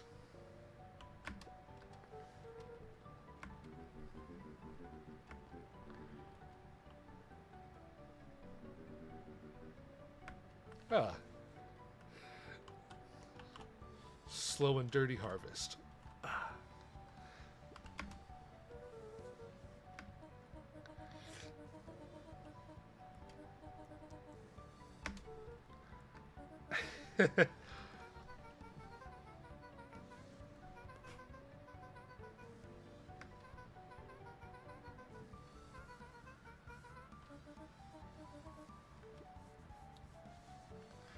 Hell yeah.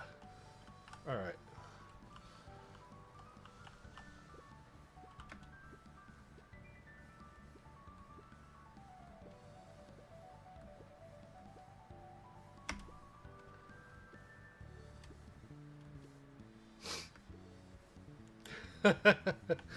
Oh, that's cute.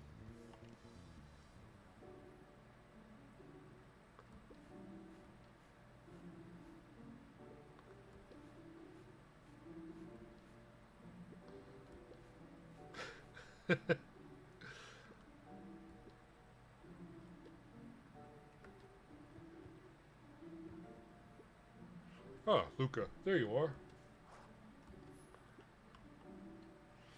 Could you tell him it's not the angle? Hey, I'm not in charge of the antenna redesign. Fine, fine. Iggy, just don't anything drastic till we get back. Who, me?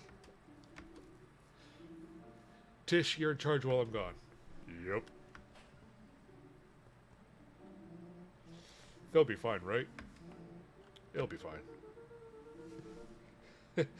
If we really want mission control to turn into something bigger and better, we have to loosen our grip a bit. You're right. Lead the way.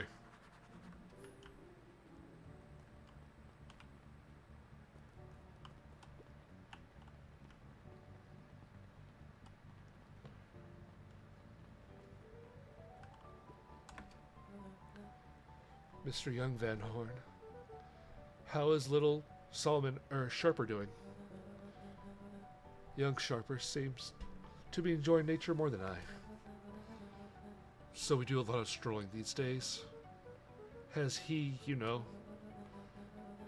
attempted to crawl out of his crib and plot world domination? Yeah. Thankfully, no. We spoke at length with Dr. Modwell, and she feels that Sharper's infant mind was not developed enough to retain his previous memories. For all intents and purposes, the child is unmolded clay. Let's hope he's a little nicer the second time around. That is the objective, yes. But really, all I can do is try and hope.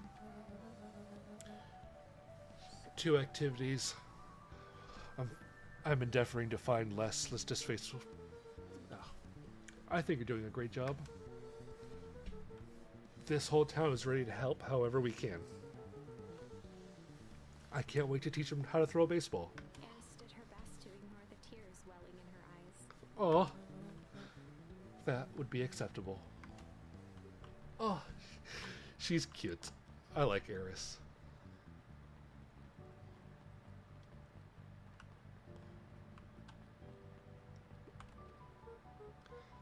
Hey, Mr. Duncreed. I'm going to see my dad in a bit. Do you want to come with? Even after everything I did, yet still. Mr. Nuncreed shook his head. You really are your father's son, aren't you? I don't think I'm ready for that yet. Well, you're always invited. I bet he would love to hear from you. I'll visit Walt in my own time. Run along now. Who are these bunnies? With perennial harvest gone, the transportation tubes were left unused. Come on, come on. No one's too big, no one's too small. For Jeff's wild ride. Maybe not completely unused. Just one piece of candy for the ride of your life. Who's next?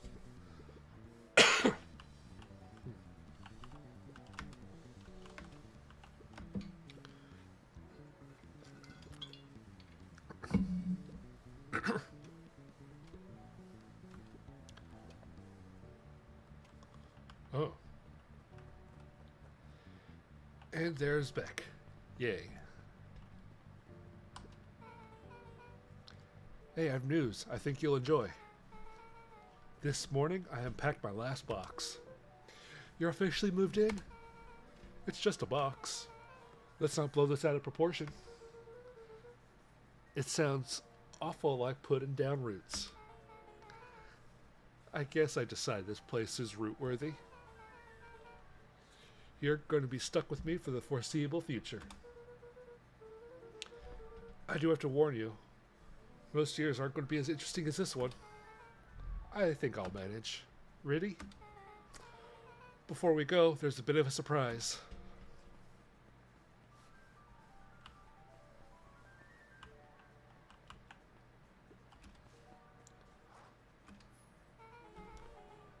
My mom prepared this tree especially for you.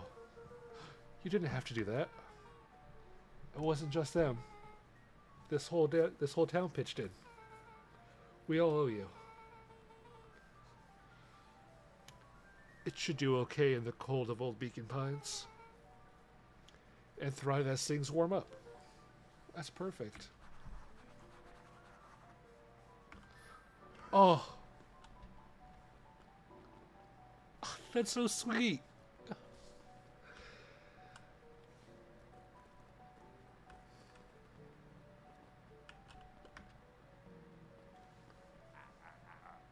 Ah, you got it. Now that's a good looking tree. Being a special occasion and whatnot, this right is on the house. You're going to hang on tight to that little tree.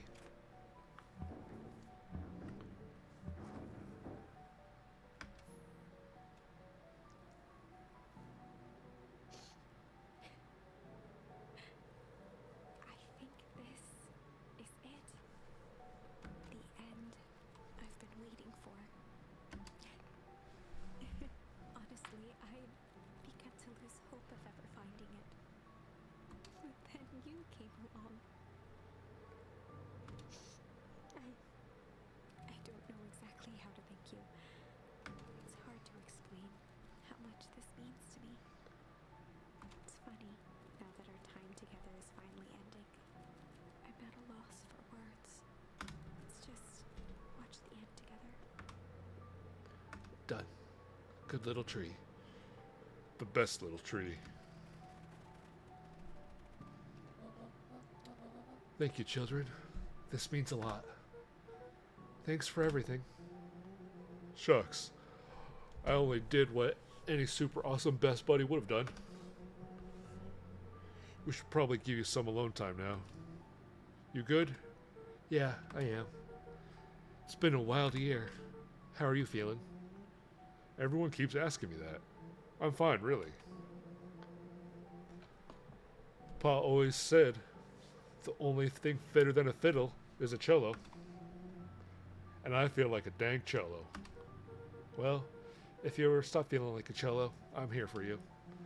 I know. You don't even have to say it. You two make an awesome pair. Excuse me?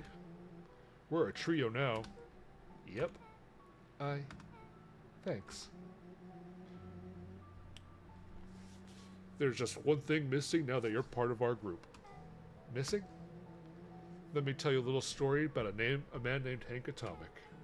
Oh God. I won't be long.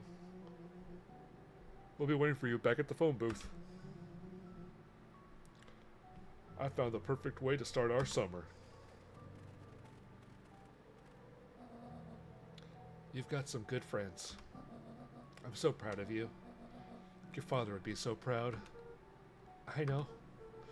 Mom, can I ask you a question? Do you ever dream about Dad? Not a night goes by that I don't. Are you afraid that you're going to forget him? Forget what he looked like? Forget his voice?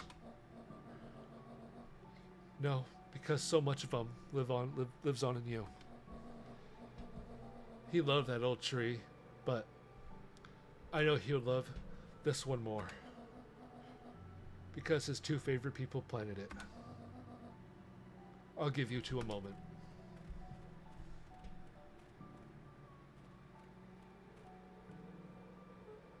Hey, Dad. Miss Modwell says over the next few years this place should warm up. So you won't have to be cold for much longer. I think I finally understand why you left that night. There were things you believed in. Big things. Those beliefs were things that made you, you. If you wouldn't have stood up sharper, stood up for what you believed in, you wouldn't have been the same person anymore. Well, you had to go. But that didn't mean you loved us any less.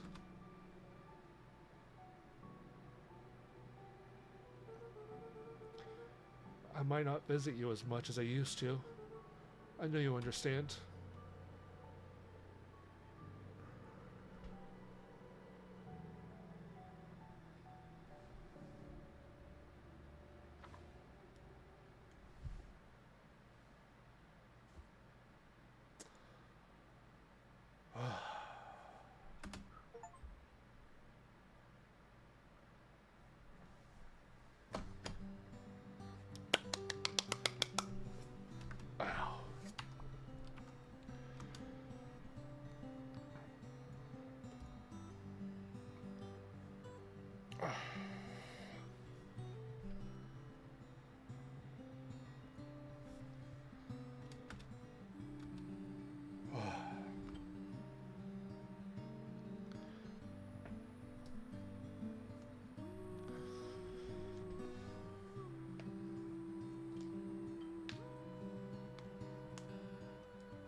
Okay. Yeah.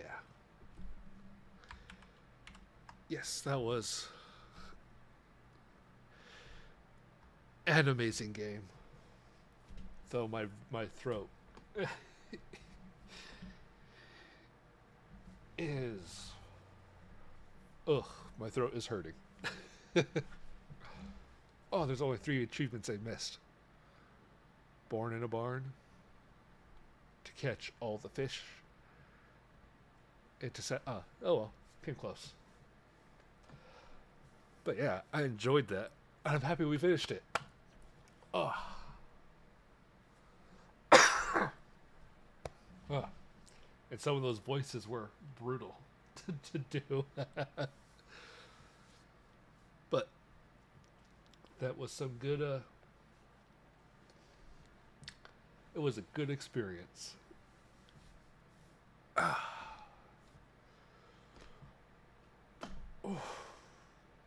And I think on that note, I'm not going to ramble as much towards the end as I usually do. So I'm just going to say good night. I hope you do well. I hope people watching this in the future. I hope you had much fun watching as I did doing the voices.